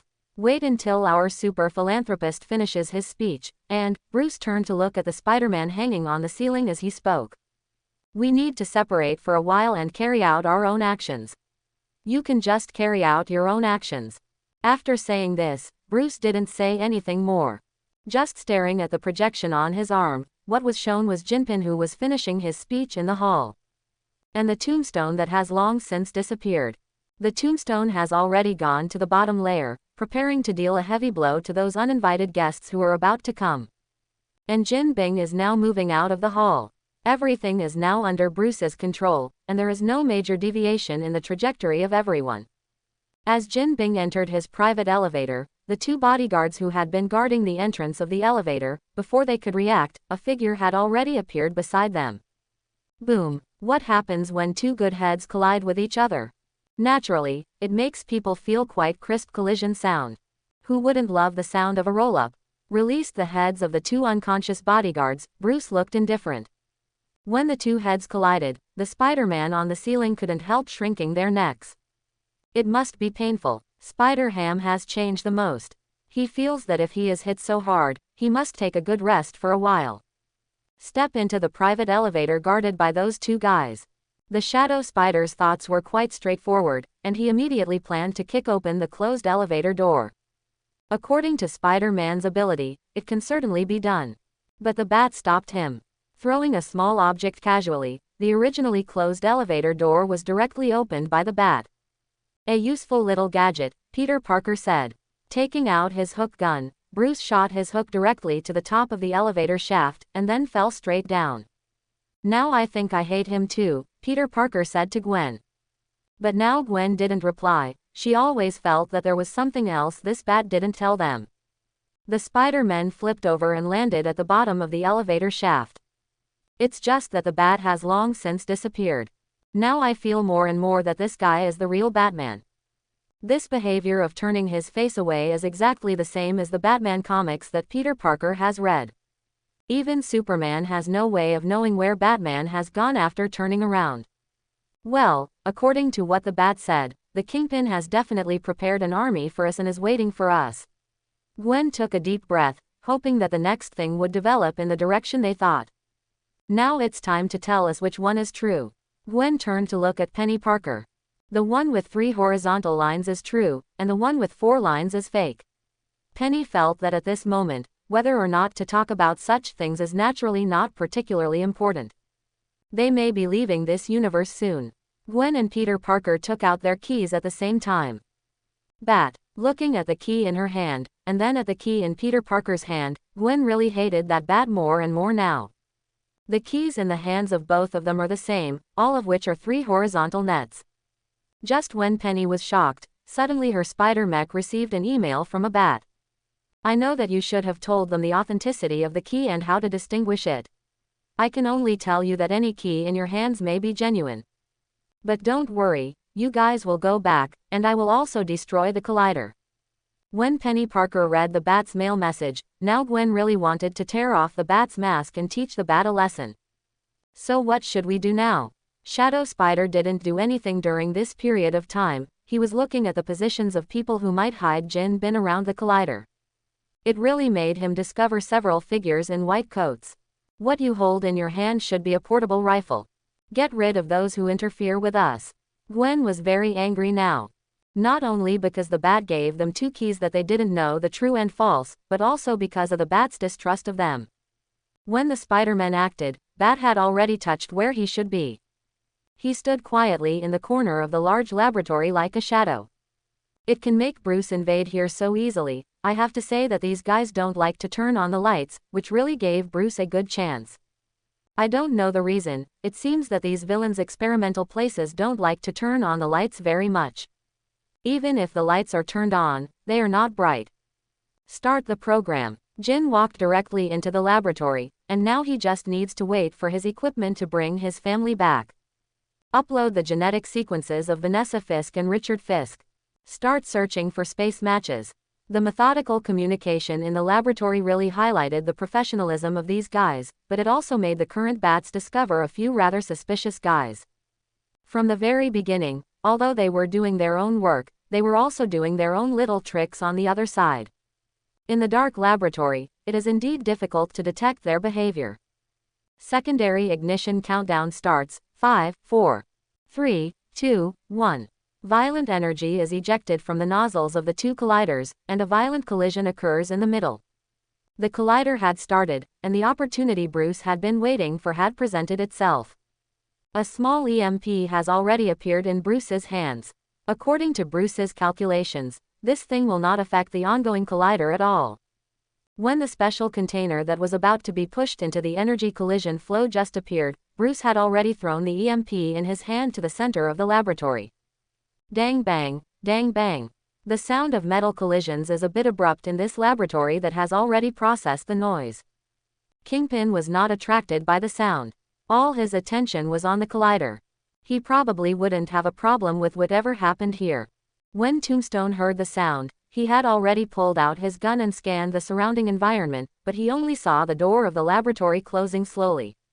When he lowered his head and saw that thing, he immediately chose to make Jin and leave here. It's a pity he couldn't make it. Dr. Octopus also discovered the little thing. Just when she was about to throw the thing out with her tentacles. EMP exploded. Destructive broadband electromagnetic radiation enveloped the laboratory in an instant. As a scientist, Dr. Octopus naturally knows what it is, but she never thought that someone could construct EMP so small.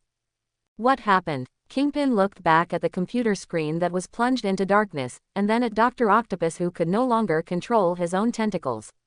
He still didn't know that his plan had been ruined. But it wasn't just Jin who made his own inquiries. The Spider-Man who was dealing with those minions outside also found that the container didn't continue to rise.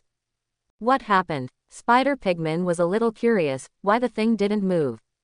Gwen looked at the laboratory, which had become completely dark, and Jin Bin, who could be seen clearly under the light of energy. It looks like the bat succeeded. Although Gwen hated the bat, she had to admit that when such a person became her teammate, many things could be handed over to him with ease. Suddenly, Gwen felt that having a teammate was not such a bad thing. Of course, it won't be a teammate like the bat. Who knows if the bat will do something behind the scenes. That guy clearly didn't trust anyone at all. Okay, let's start doing our thing now. Gwen turned to Peter Parker, who had already dealt with Ockmax's miscellaneous soldiers in the distance, and shouted. Peter Parker made an okay gesture directly to Gwen, shot out spider silk from his wrist, and swung directly towards the ceiling. Okay, now let's see if this little thing is real. Peter Parker found the control panel used to change the collider with ease. When he had just knocked open the shutter covering the control panel, his spider sense had already activated. Well, I knew it. Peter Parker has almost become accustomed to this kind of script. When a decent character is about to succeed, a villain will always appear, right? Prowler. Peter Parker looked helpless as he looked at the guy swooping towards him. But it was clear that the Prowler had no desire to talk to Peter Parker at all. The expression hidden under the purple mask is extremely serious, even showing through the eyes on the mask. Can't you just stay aside and let me finish this matter? The Prowler came over and grabbed Peter Parker's neck and pushed him away from the control panel. Peter Parker lost, and Gwen took Peter Parker's place quite naturally. Both she and Peter Parker have keys, and it's unclear which key is the real one, but at least now they're getting a second chance. Come on. She inserted the key in her arms into the control panel, and Gwen looked a little anxious. But apparently nothing happens from the control panel. The key Bat handed to Gwen was a fake. Oh, Bat. Gwen directly extracted the fake key and crushed it into pieces. Although I thought that my key was fake, but when this kind of thing really appeared in front of me, Gwen still couldn't accept it. But now all Gwen can do is get another key back from Peter.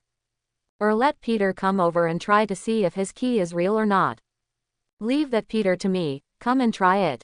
Gwen was really angry now, spraying out spider silk, and Gwen pulled himself to an astonishing speed in an instant. He kicked the prowler on the back, and this person who relied on high-tech equipment to make himself walk on the upside-down ceiling as if on the ground, flew out directly. So yours is fake. When Peter Parker saw Gwen's performance like this, he already understood that Gwen's key was fake. Does that mean the thing in his hand is real? It seems that the bat still has some emotions. Peter Parker said such a sentence, but Gwen rolled his eyes. Who made him say this like a bat, trusting him more than other Spider-Man? Gwen didn't punch him directly on the spot, it was considered Gwen's temper. Realizing that he had said something wrong, Peter Parker immediately showed an awkward smile to Gwen, and then quickly evacuated the battlefield. The Prowler is back. I'm really angry now. When Gwen was tossed like this, she had automatically brought the Prowler in front of her into the appearance of a bat. Obviously Prowler still doesn't realize what Gwen will do to him. He only knew that his mission was to completely strangle these unlucky Spider-Man to death here. Although there seems to be something wrong with his allies, the Prowler himself is not someone who needs teammates. The running posture like a ninja makes this Prowler even more terrifying. But all this may be nothing in Gwen's eyes. Now Gwen has long regarded the Prowler as the dead bat. The pair of sharp iron claws had just been raised by the Prowler, ready to attack Gwen. The white Spider-Man in front of him had already disappeared. Instead, a foot wearing a ballet shoe kicked directly on his waist. Even though Gwen's strength is small compared to other Spider-Man, kicking on the Prowler still made him a little painful. At this moment, the other Spider-Men naturally had their hands free, and they couldn't help but sigh a little while watching the battle taking place on the ceiling. Who messed with her? Shadow Spider could naturally see that the current Gwen was definitely not the same as when she first dealt with those Ockmax minions. It was obviously a real fire. Penny Parker noticed Peter Parker who had arrived at the control panel. Maybe it's the bat. Penny explained why Gwen was so irritable. After thinking about that bat, Shadow Spider suddenly felt that everything made sense. But then under their gazes, Peter Parker crushed his secret key angrily. Should we inform that bat? He may be guilty and will suffer. Spider-Pigman said this tentatively. I think you should worry about yourself. A hideous voice rang in their ears, and a guy who could completely transform himself appeared in front of the Shadow Spider and the others. When Scorpion saw the three Spider-Man in front of him, he showed no interest at all. He just showed a rather happy expression. It's like he could rip all three Spider-Men to shreds. The Shadow Spider put on his fighting stance for the first time. It looks like we really didn't have a winner last time. This time it's not about victory or defeat, this time you will die here. Scorpion showed an extremely ferocious smile, and then swooped towards the Spider-Man with his four mechanically modified legs. Why don't you so-called heroes come out and face me? Don't you just hide your head and tail? Wilson Fisk roared loudly towards the empty space of the laboratory. Now his anger can completely ignite here. He was about to bring his family back, but because of a guy, his perfect plan was ruined. How can one not be upset by this kind of frustration? But at the same time as he was annoyed, the current Jin did not completely lose his mind. He motioned to the tombstone to start searching. One person may not be able to deal with that guy, but two people will definitely be fine. And now the researchers, shivering from the sudden event, are hiding under their desks, not knowing what to do. Going out is obviously not an option. It doesn't seem right to stay here. Although a few of the researchers had already hid under the table, their expressions were relatively calm. They really didn't expect that when there are heroes fighting now, they will first throw out an EMP. He is really not afraid that due to the effect of EMP, the collider outside will completely lose control and open a black hole directly under Brooklyn. Is the person who did this thing so confident in controlling the scope of EMP damage to this extent? I originally wanted to report it to my superiors, but obviously I couldn't do it anymore. A female researcher gritted her teeth, obviously disgusted with this intrusive hero. It's just that no one will care about her voice. The tombstone has already reached the gate, and the firearm in his hand has been prepared long ago. As long as that guy shows up, Tombstone promises to let him experience what is called American II. What does emptying the magazine mean? Bang! The shock wave of the explosion blew the tombstone away in an instant. Kingpin didn't react to the sudden change. He only saw the tombstone flying out. The next second, a hook rope was hung on his neck. A figure also continued to enlarge in front of him, and it was only at this moment that the bat really appeared in front of Jin Bing. Kingpin reacted very quickly. The pistol in his hand was already pointed at Bruce. When he was about to shoot, a small metal piece was already attached to his pistol. There is also this twinkling red light on it. Following the strength of his hook lock, the bat came directly behind Jin Bing. Oh, boom! Two dull voices sounded. The first sound was the sound of the metal piece attached to Kingpin's pistol exploding, and the second sound was the sound of Kingpin smashing the table after being thrown directly by the bat using the throwing technique. The bat who did all this didn't feel anything. Instead, he looked at the big man who slowly stood up more solemnly.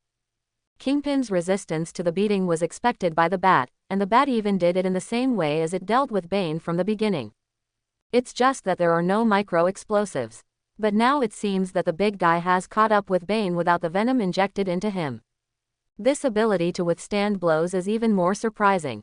Kingpin stood up, looked at the exploded pistol in his hand, and crushed the broken pistol into a ball again. Looking up at the bat, I don't know why you guys always come to interfere with my family. You are not saving your family, you are just making up for your lack of family. Bruce's voice is still so steady, but now he is obviously ready to meet Jin and fight back. The muscle groups on the body have already been mobilized, allowing the bat to make the best response at any time. Under the light of the collider, the current golden body looks like a strong devil. I've already killed a spider, I don't mind killing a bat. Kingpin's huge body started to move when he said this.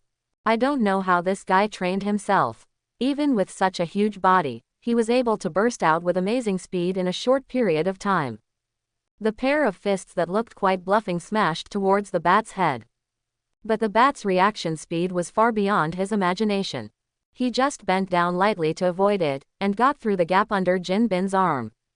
Steadying his steps, a cannon punch hit Jin Ping's ribs. Even with Jin Bin's tonnage, he would inevitably move 2 steps horizontally under the bat's cannon punch. The bat will not miss the opportunity. He stepped forward and without giving Kingpin any chance to react, he raised his feet and sent him out. An amputated kick hit Jin and bent his knee. Half a ton of force hit Jin Bin's knee directly. Even though he was thick-skinned, he could feel the problem in his knee at this moment. A successful hit, the bat immediately followed by a backspin kick. It's just that this time it didn't work. Kingpin had already put his hands on his head, just to prevent the bat from following up. He even grabbed the bat's calf and threw the bat directly. Bang! The bat hit the outer window frame of the laboratory, and he couldn't help but let out a muffled groan. The tombstone, which had been knocked unconscious by the bomb, slowly came to life, and when he opened his eyes, he saw the bat that had been smashed on the frame. Bat stood up and rushed towards him, punching Bat in the abdomen. But he was entangled by the backhand of the bat, and he locked the arm of the tombstone with a cross, and brought himself down from it. When the tombstone fell to the ground again, the tombstone wanted to punch Bruce. Obviously the bat's reaction speed is much faster than his. The bat suddenly fell backwards, and his arm directly pressed down on Tombstone's arm, breaking Tombstone's right hand. What? But apparently Bat's action wasn't finished. After breaking Tombstone's arm, he ducked up and punched Tombstone in the face. The Tombstone, which was still howling, became silent when it was punched down. Bruce was panting a little at this time. It wasn't because of lack of physical strength, but because the pain from being gold and falling on the frame started to slightly interfere with his actions. Careful, Thomas in his mind suddenly spoke at this moment. Even though Bruce has reacted quite quickly now, he still hasn't been able to make any effective response. In particular, Tombstone firmly grabbed Bat's ankle before falling unconscious. Although the strength has been reduced now, when facing this kind of battle, any problem may cause huge problems. That hand made it impossible for the bat to get away for a while. Jin Bing rushed over like a humanoid tank. Even if this tank is a little limping now. But his lethality will definitely make no one think it is not fatal. Kingpin swooped out with the bat. It is on the bat's ankle that there is a tombstone that has passed out. When they rushed out of the laboratory, the original researchers immediately dispersed. They all ran out through the gap in the wall that the bat had blasted earlier. Let's go to hell together. Jin Bin was obviously stunned at the moment. His face was full of anger, and he could no longer control his expression at this moment. It was obviously a sick look. Even when he was talking, he was already a little crazy. What happened in the direction of the laboratory has attracted the attention of all Spider-Man. Bat. Peter Parker, who was silently cursing the bat just a moment ago, was already kicking off the wall to accelerate his fall. Spider silk has even been shot out. Gwen even threw off the prowler and moved quickly towards the bat, and the spider silk aimed directly at the bat and launched it. Hurry up! Hurry up! Looking at the spider silk getting closer and closer to the bat, Gwen still roared in her heart. But how could the prowler on the other side let Gwen get her wish? After the run-up, the prowler jumped down and knocked Gwen to the other side. Gwen could only watch helplessly as her spider web was deflected under the impact of the prowler. Do not. At this time, Peter Parker is still at least some distance away from the bat. But there is obviously no way to catch up. The bat didn't look too flustered, it just raised its head back, and then directly bumped into Jin Bin's head. At this moment, the bat mask showed an unparalleled defensive power. After all, what can defend against pistol bullets at close range? How can it be possible that there is no hard attribute on it? The same head hammer made Jin Bin a little dizzy. Simultaneously with the head hammer is Bruce's trapped hand. Although the strength is not strong enough, it is enough for Bruce to make the movements he needs. The fist hit hard on the position that he hammered before. In the midst of severe pain and trance, Jin Bin felt slightly relaxed for a moment. That's the opportunity the bat was waiting for. He pulled out a hand suddenly, and that hand was still carrying a hook gun, and shot his own hook lock directly in the direction where Peter Parker fell. Don't even think about it. Jin Bin had already reacted and wanted to continue to trap the bat, but now he found that his figure was flying backwards uncontrollably. A small propeller was placed directly on Kingpin's chest by Bruce. The blazing tail flame even slightly changed the armor on the bat's chest, but this is not a problem for the bat. His purpose has been achieved. I caught you. Catching Bruce's hook, Peter Parker quickly shot out his spider silk, allowing himself to hang on the ceiling. And Jin can only watch helplessly as the bat is getting farther and farther away from him, so that there is absolutely no way to catch him again. I won't let you go. Even at the last moment before falling, Jin Bing was roaring at the bat. He once thought that his biggest enemy would be these Spider-Men, but now it seems that his preparations should be aimed at this bat. Bang! The sound of heavy objects falling to the ground even somewhat covered up the sound of the collider. But that was only for a moment, and many buildings that do not belong to this universe have appeared in the center of the current collider. That's the universe that belongs to those Spider-Mons, and it's constantly squeezing towards here. If the collider is not shut down in time, black holes will still appear. You are really heavy. I think you should try to lose some weight. After sending the bat to a safe laboratory platform, Peter Parker said this to the bat first, and then went straight to the bat. The fist landed in the bat's face. It can be seen that the spider is still holding on.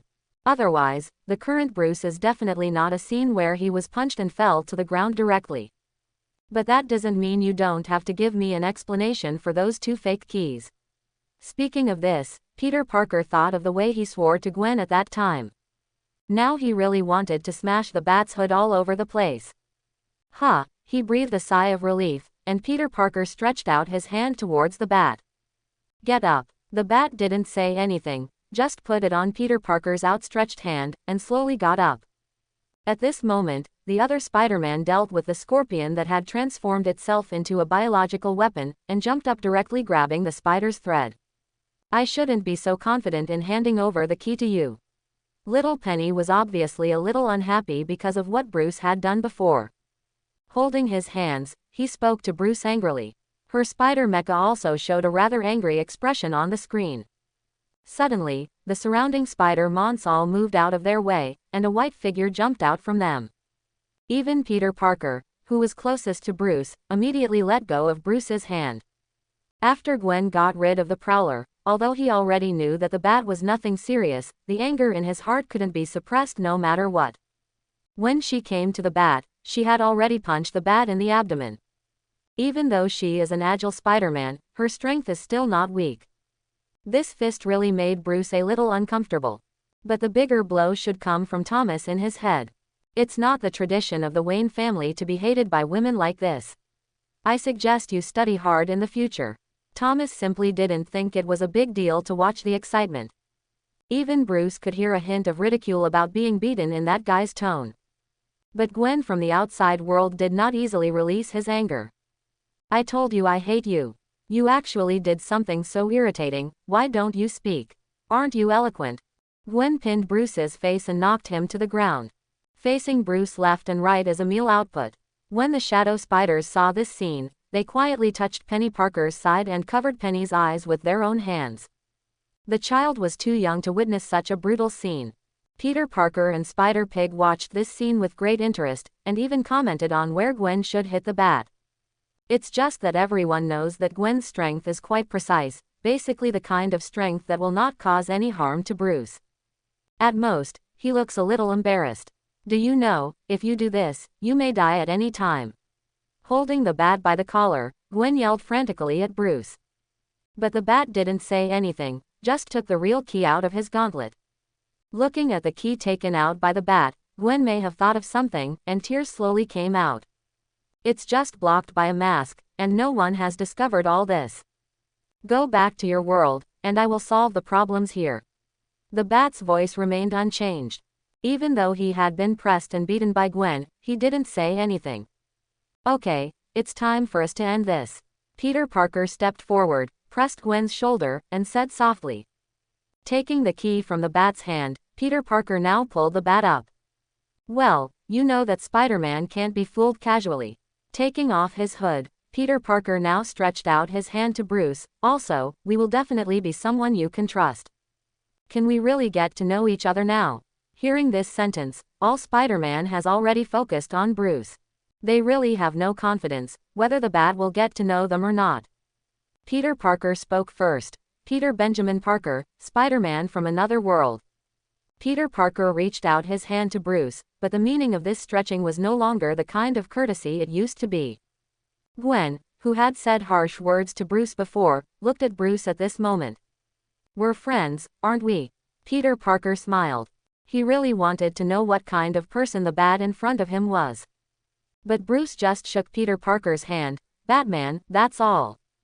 After saying this, Bruce let go. He turned and looked outside the laboratory. The collider obviously couldn't bear it now, and other worlds were squeezing towards this world. What you need to do now is to return to the world you should return to. Bruce's almost indifferent words made the current Spider-Man really overwhelmed. I knew, I should have taken off your hood at that time. If he could go back to 1 minute ago, Peter Parker would have told himself that when he knocked over the stinky bat, he would take off his hood. Otherwise, this guy will continue to play charades with them on this kind of thing now. To be honest, you won't be able to make friends like this. Peter Parker walked up to Bat quite dissatisfied, and punched Bat on the shoulder. But who made me soft-hearted? Peter Parker suddenly smiled and spoke to the Bat. It's a little bit of a loss for me to take the initiative to be a friend of this indifferent guy, lest a guy who has no friends go home and cry. Peter Parker took the key from Gwen on the other side. Gwen wanted to say something to Peter Parker, but Peter Parker just smiled at her. Then he turned over and swung towards the control panel. Don't be too happy. Even as Peter Parker was falling, the guy could be heard yelling at the Bat. He's right. The shadow spider came to the Bat's side. We will be friends. And me. Little Penny was lying on her spider mecha at this moment, talking to the Bat with a smile on her face. However, if we meet next time, remember to prepare candy for me, otherwise I will make trouble. If possible, I hope we can sit down and eat a hot dog together one day. Spider-Ham's words seemed a little more simple. Goodbye. When Spider-Ham also swung out, only Bat and Gwen were left in the entire laboratory. An annoying person like you, it's hard to find friends. Gwen looked at the various Spider-Men who had begun to return to their own universe, and said to the Bat beside him, even your image is impressive. Feeling afraid. The Bat didn't speak, just stood there quietly. The black cloak completely concealed the figure of the Bat. Make him more like a demon image carved by a sculptor.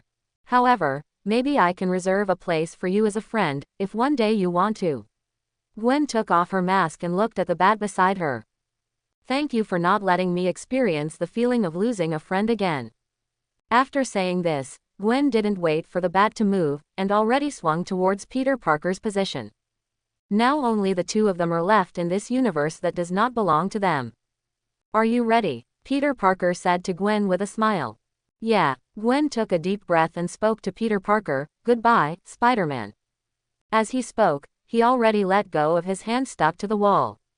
But just when he let go, he heard Peter Parker shouting, "Look, bats." When looking back, Gwen clearly saw the face of the bat exposed in the light of the collider. Bruce held his mask in his hand, revealing his face. Nice face. This was the last thing Gwen thought of when he fell into his own universe. It seems that we are friends. Peter Parker nodded to Bruce.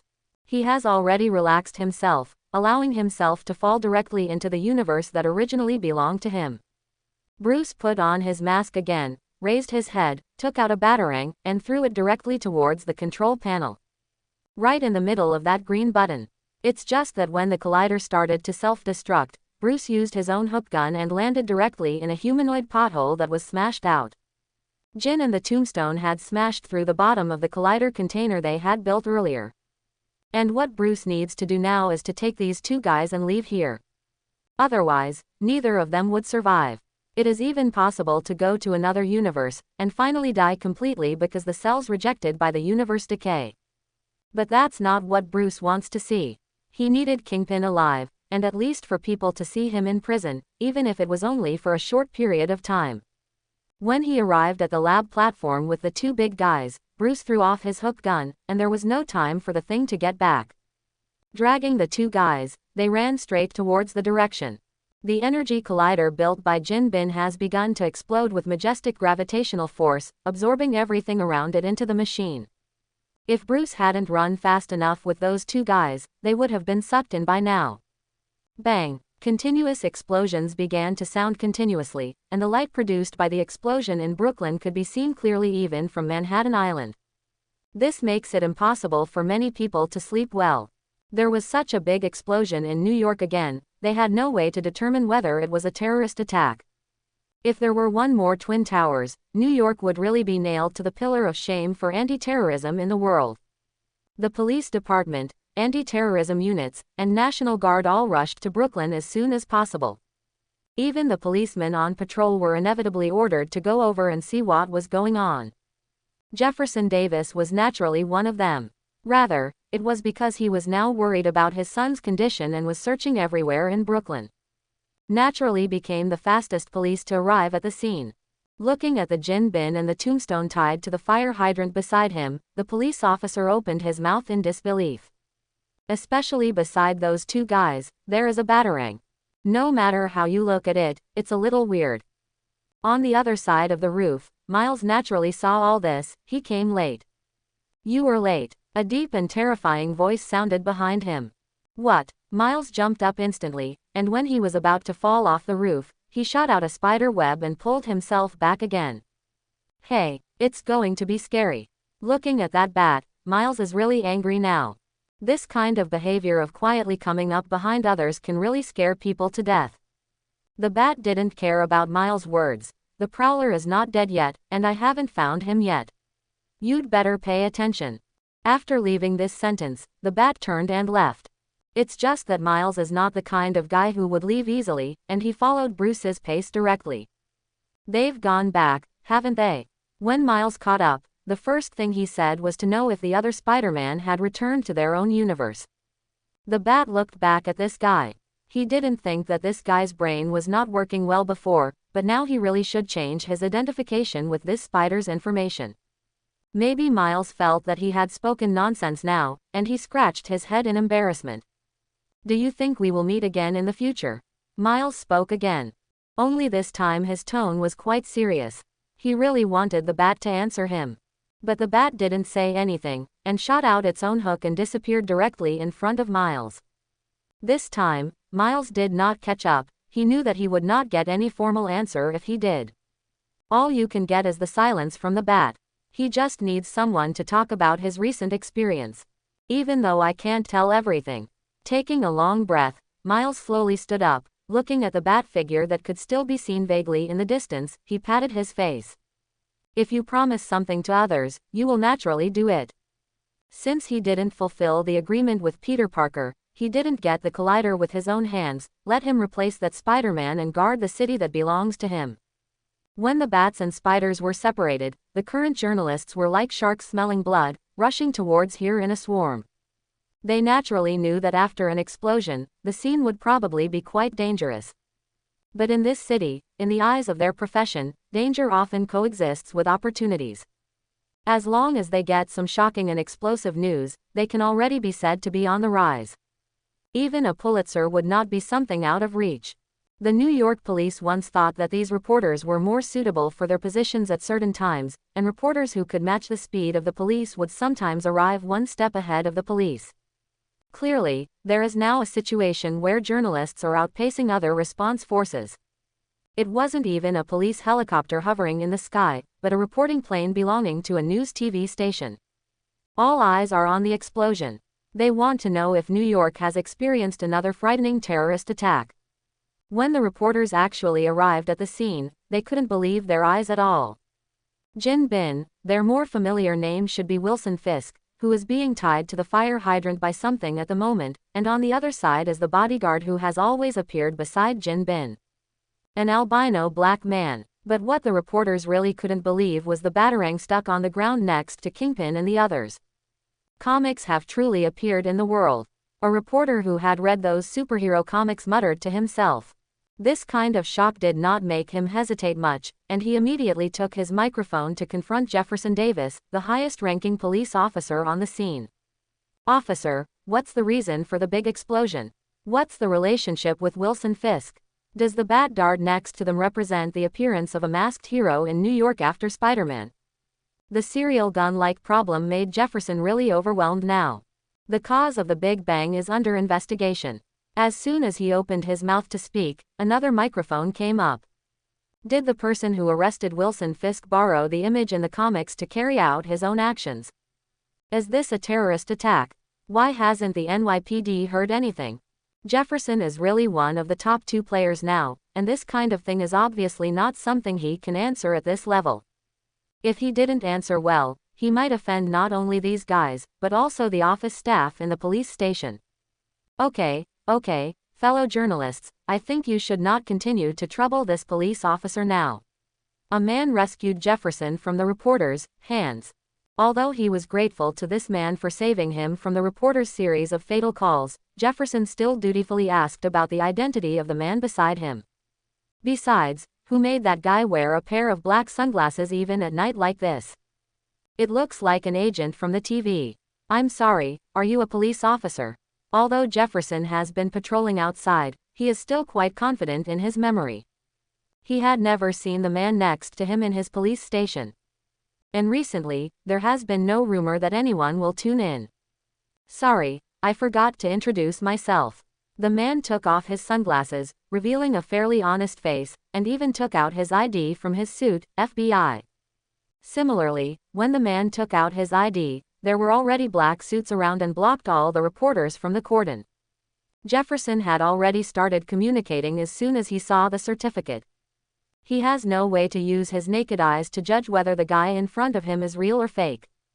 The man obviously didn't care about Jefferson's review of his documents. He walked up to Jin Bin, who seemed to be waking up, and looked at the former New York City underground boss. He smiles. Pick up the bat dart on the ground. Newcomer. When the sun of the next day pierced through the clouds and shone on the city, the early morning news had already reported the explosion that happened last night. After investigation, the big explosion that happened in Brooklyn yesterday was created by Wilson Fisk, a former New York City philanthropist and businessman. Bruce didn't care about the copywriting on the news, and now he just looked at the big guy who appeared on the screen, which was enough. I believe that when this Jin appears on the TV screen, the Fisker Group will definitely be a fresh face. For example, as directors of the Fisker Group. Now they really don't want to stay in this group any longer. No one knows whether this kind of thing will burn on his own head later. In America, anything is possible. What's more, They are not good citizens who obey the law in the true sense. It killed people. When will Fisk be able to make people feel at ease? How did this happen? Although the name of this group is now Fisk, even Jinbin is only built on the framework of the previous Osborne group. Most of the directors sitting here are former directors of the Osborne group. They have always been quite disgusted with Fisk's eloquent appearance. Originally, if something happened to Fisk, it would only make them quite excited. But now this matter is really too big. It can be said that Jin directly caused the worst bombing in New York after the last Twin Towers. They are afraid to avoid it. Sir, you can't go in, you can't. The secretary's voice at the door suddenly sounded. Then, the door of the conference room was pushed open. Several bodyguards who looked quite professional had already stood still. Afterwards, the righteous master slowly revealed his figure. A custom-made Gucci suit fully displayed Bruce's aristocratic temperament at this moment. Hey boy, who are you? Wick John Kane. Bruce spoke to them with a smile on his face. What's the use of asking his name? Let the security guard come up and take him away. Another director directly patted the table and stood up. Yelled at Bruce. Bruce pulled out a chair quite naturally and sat down. Give me the shares of the Fisker Group in your hands. I believe it is your best choice. Bruce propped his chin and spoke with a natural expression. Some directors were so angry at this young man sitting here that they laughed. Who are you, talking to us like this? The director said lightly. Bruce smiled. Triff Bogard, I think you should read this report and talk to me. Bruce motioned for one of the bodyguards to bring over the document bag that Bruce had asked him to carry with him. I found the document signed by Triff Bogard from it, and threw it directly in front of the guy. Triff glanced at Bruce, then slowly opened the document with Bruce's smile on his face. Although the other directors were quite curious about what was written in that document, they still maintained their identities and sat in their seats solemnly. Nothing moves. What they could see was that Triff's expression changed from being careless at the beginning to becoming serious, and finally full of horror. They could vaguely see the cold sweat on the guy's face. I agree. After reading his documents, Triff immediately raised his head and spoke to Bruce. After Triff finished speaking, a bodyguard placed a contract in front of Triff. The contract is ready, and your compensation will follow. Thank you for your cooperation, Bruce said with a smile. But how can Triff think so much now? He just wants to sign his name on it, and then leave this ghost place. He didn't mean to read the contract at all. He turned directly to the place where he should sign, and signed his name with a big stroke of his pen. Immediately stood up and prepared to leave here, but when he was about to leave, he was still clutching the document that Bruce had given him before. Bruce stopped him. Don't be so anxious. Standing up and walking over, looking at the name Triff left on the contract, he smiled and said, good signature font, but you seem to have forgotten something. Bruce pulled out the so-called compensation that came with the contract. Naturally, it was the bearer bond found in Jin Bing's basement. Don't forget this thing. Carefully placing the unregistered bond board squarely in the folder in Triff's hand, Bruce grabbed the director's arms and patted them with a smile on his face. That's what an elite person looks like. Sorry, I can't send you down. I have other things to do. As he spoke, Bruce patted Triff's left shoulder with the back of his hand rather frivolously, and sat back down again. When Triff left, he had no intention of looking back at all, and now he just wanted to get out of here as soon as possible. Triff's various reactions explained to the other directors how extraordinary the young man in front of him was. This made all the directors look at Bruce with caution in their eyes. Oh, by the way, I still have some documents of other directors here. How could Bruce not respond to the sight of other directors? Taking out the documents, Bruce motioned to the bodyguards behind him to place all the documents in front of the directors themselves. By the way, they also put the share transfer contract on the side of their documents, and even thoughtfully prepared pens for them. Don't misplace it, it won't be good if others know about these things. Bruce sat in his seat, talking completely casually. The bodyguards just kept silent and carried out their task seriously. All the directors received their own documents, and they had already prepared for it by looking at Triff's appearance. But he didn't feel that this young man could come up with any powerful documents. At most, Triff's hands and feet are not clean, leaving people with a clue. But when they saw the document in front of them, they finally understood why Triff was so horrified. Because, the documents in their hands have almost revealed everything they have done. Tax evasion, kickbacks for government projects, and even some dirty things that have been done have been exposed. Ta, ta, ta. The sound of Bruce tapping on the table added urgency to the current environment. The surrounding directors were almost numb. This young man is really too ignorant of martial arts. Come up and zoom in. Who can bear this? A director suddenly raised his head and looked at Bruce, who was sitting there tapping the table lightly. Young man, I hope you can take care of yourself, you can't eat such a big thing. I don't have that life to eat. Wow, can I think you are threatening me? Although Bruce sounded quite surprised in his tone, he still had a faint smile on his face. And, do you really have the guts to threaten me? Bruce lay back, leaning on the back of his chair and talking nonchalantly. Don't say whether I can eat or not, isn't the Fisk Group a hot potato? You really don't want to let go. As soon as Bruce's voice fell, the director wanted to say something, but many directors around him had already started the signing process. But they were a little calmer than Reeve. At least they remembered to take their compensation with them. Bruce just sat there quietly waiting for these guys to slowly leave here. Finally, even the guy who threatened Bruce with his words was ready to sign. But Bruce got his contract back. Sorry, sir, this contract has been voided. Bruce smiled and sat on the table next to the man. At this moment, he was playing with the pen he took from the director, showing a bohemian son to the fullest. What do you mean? The director was visibly annoyed, glaring at Bruce. Bruce just kept playing with the pen, but soon another noise came from outside. Sorry, PDNY. A policeman stepped up and showed his ID to the bodyguard, who stopped him. Let people in. Bruce nodded and asked the bodyguards to let the officers in. Excuse me, did you call the police? The police officer was obviously quite polite, looking at the environment here.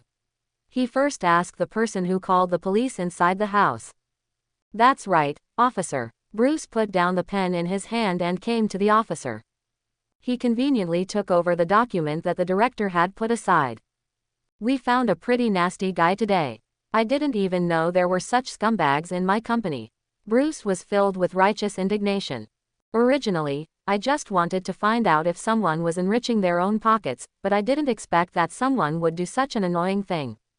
When handing over the documents to the police, the director immediately couldn't sit still. He wanted to step forward to say something, but was held back by Bruce's bodyguard. Although the police saw it, they didn't say anything. The guy just now really looked like he was going to come over to commit violence. Their bodyguards did nothing wrong. But when he saw the document in his hand, he already understood that it was impossible for him, a young police officer, to make a judgment on this matter. All he can do is take people away. Thank you. Watching the police take the man away, Bruce smiled and waved. The director didn't say anything, just stared at Bruce, as if he wanted to eat him alive. But he already understood all these emotions when he saw his wife and children, who had just entered the company building. There is no room for a comeback. Bruce stood by the floor-to-ceiling windows, just watched the man being escorted into the police car at last, without saying anything. Silent like a statue. Everything that is happening with the Fisker Group is under everyone's radar.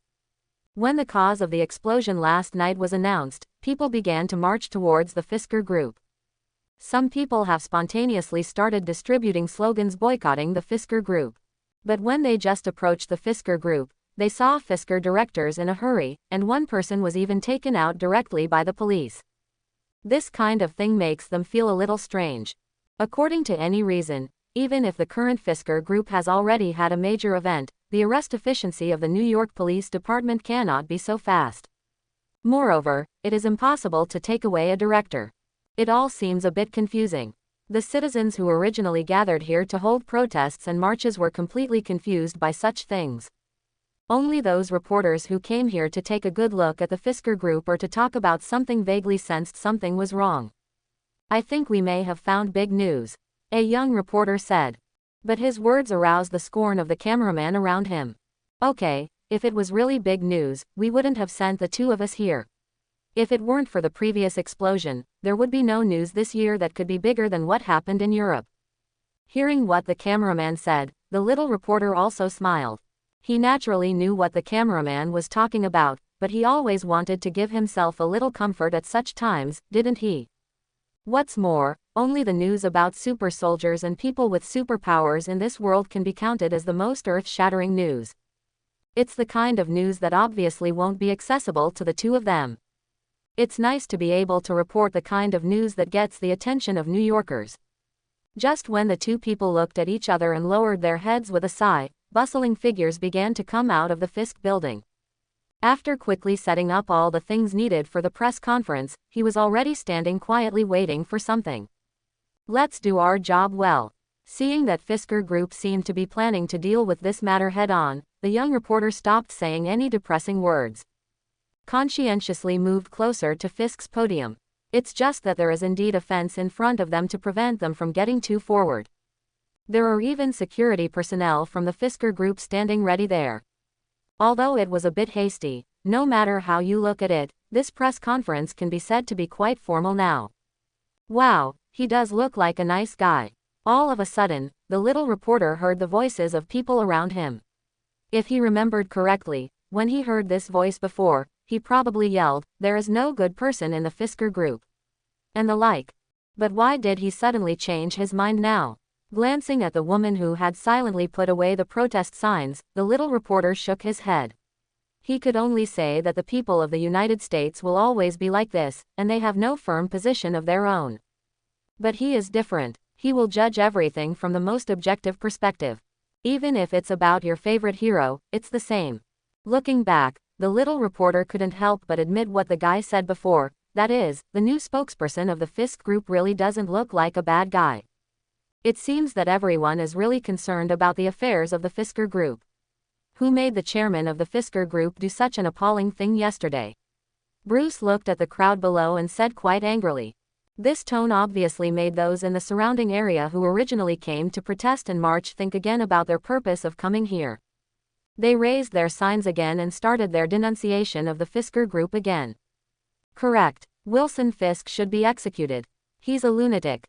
Various voices rang out, making the current young reporter confused for a moment what the spokesman meant. Are you really afraid that Fisker Group will not go bankrupt? However, all this will be a thing of the past, but this does not mean that we will not compensate for the wrong things we have done. Even if it is something a person did without permission. The Fisker Group, starting today, will no longer bear this name. This sentence made the restless parade personnel around once again turn off their lights, and they probably heard the meaning of the spokesperson. The Fisker Group probably no longer exists.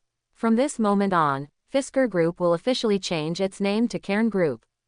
The Cairn Group will resume all work and will form a special foundation dedicated to the Brooklyn bombing.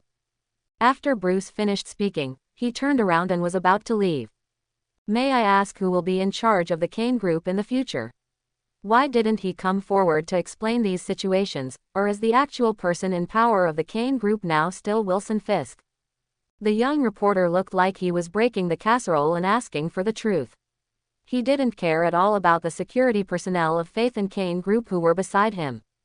Am I not? He turned around and smiled at the young reporter. Bruce didn't say anything and left the simple press conference directly.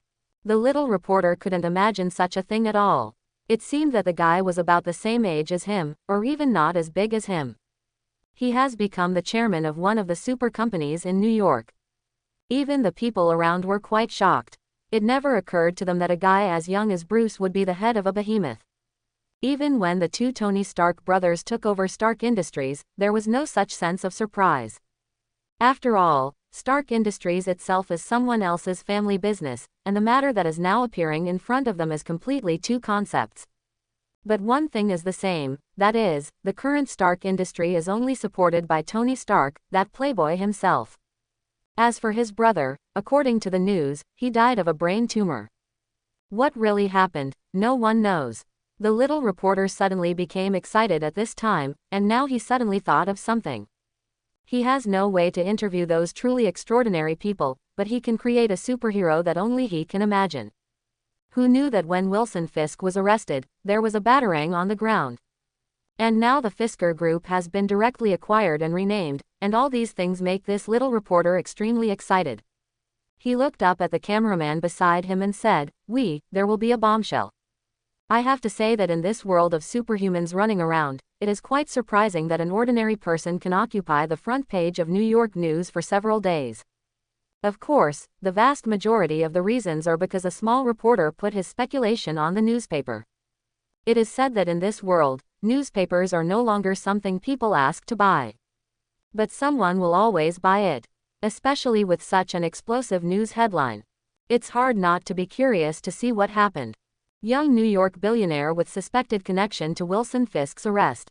There is even an even more exaggerated subtitle underneath.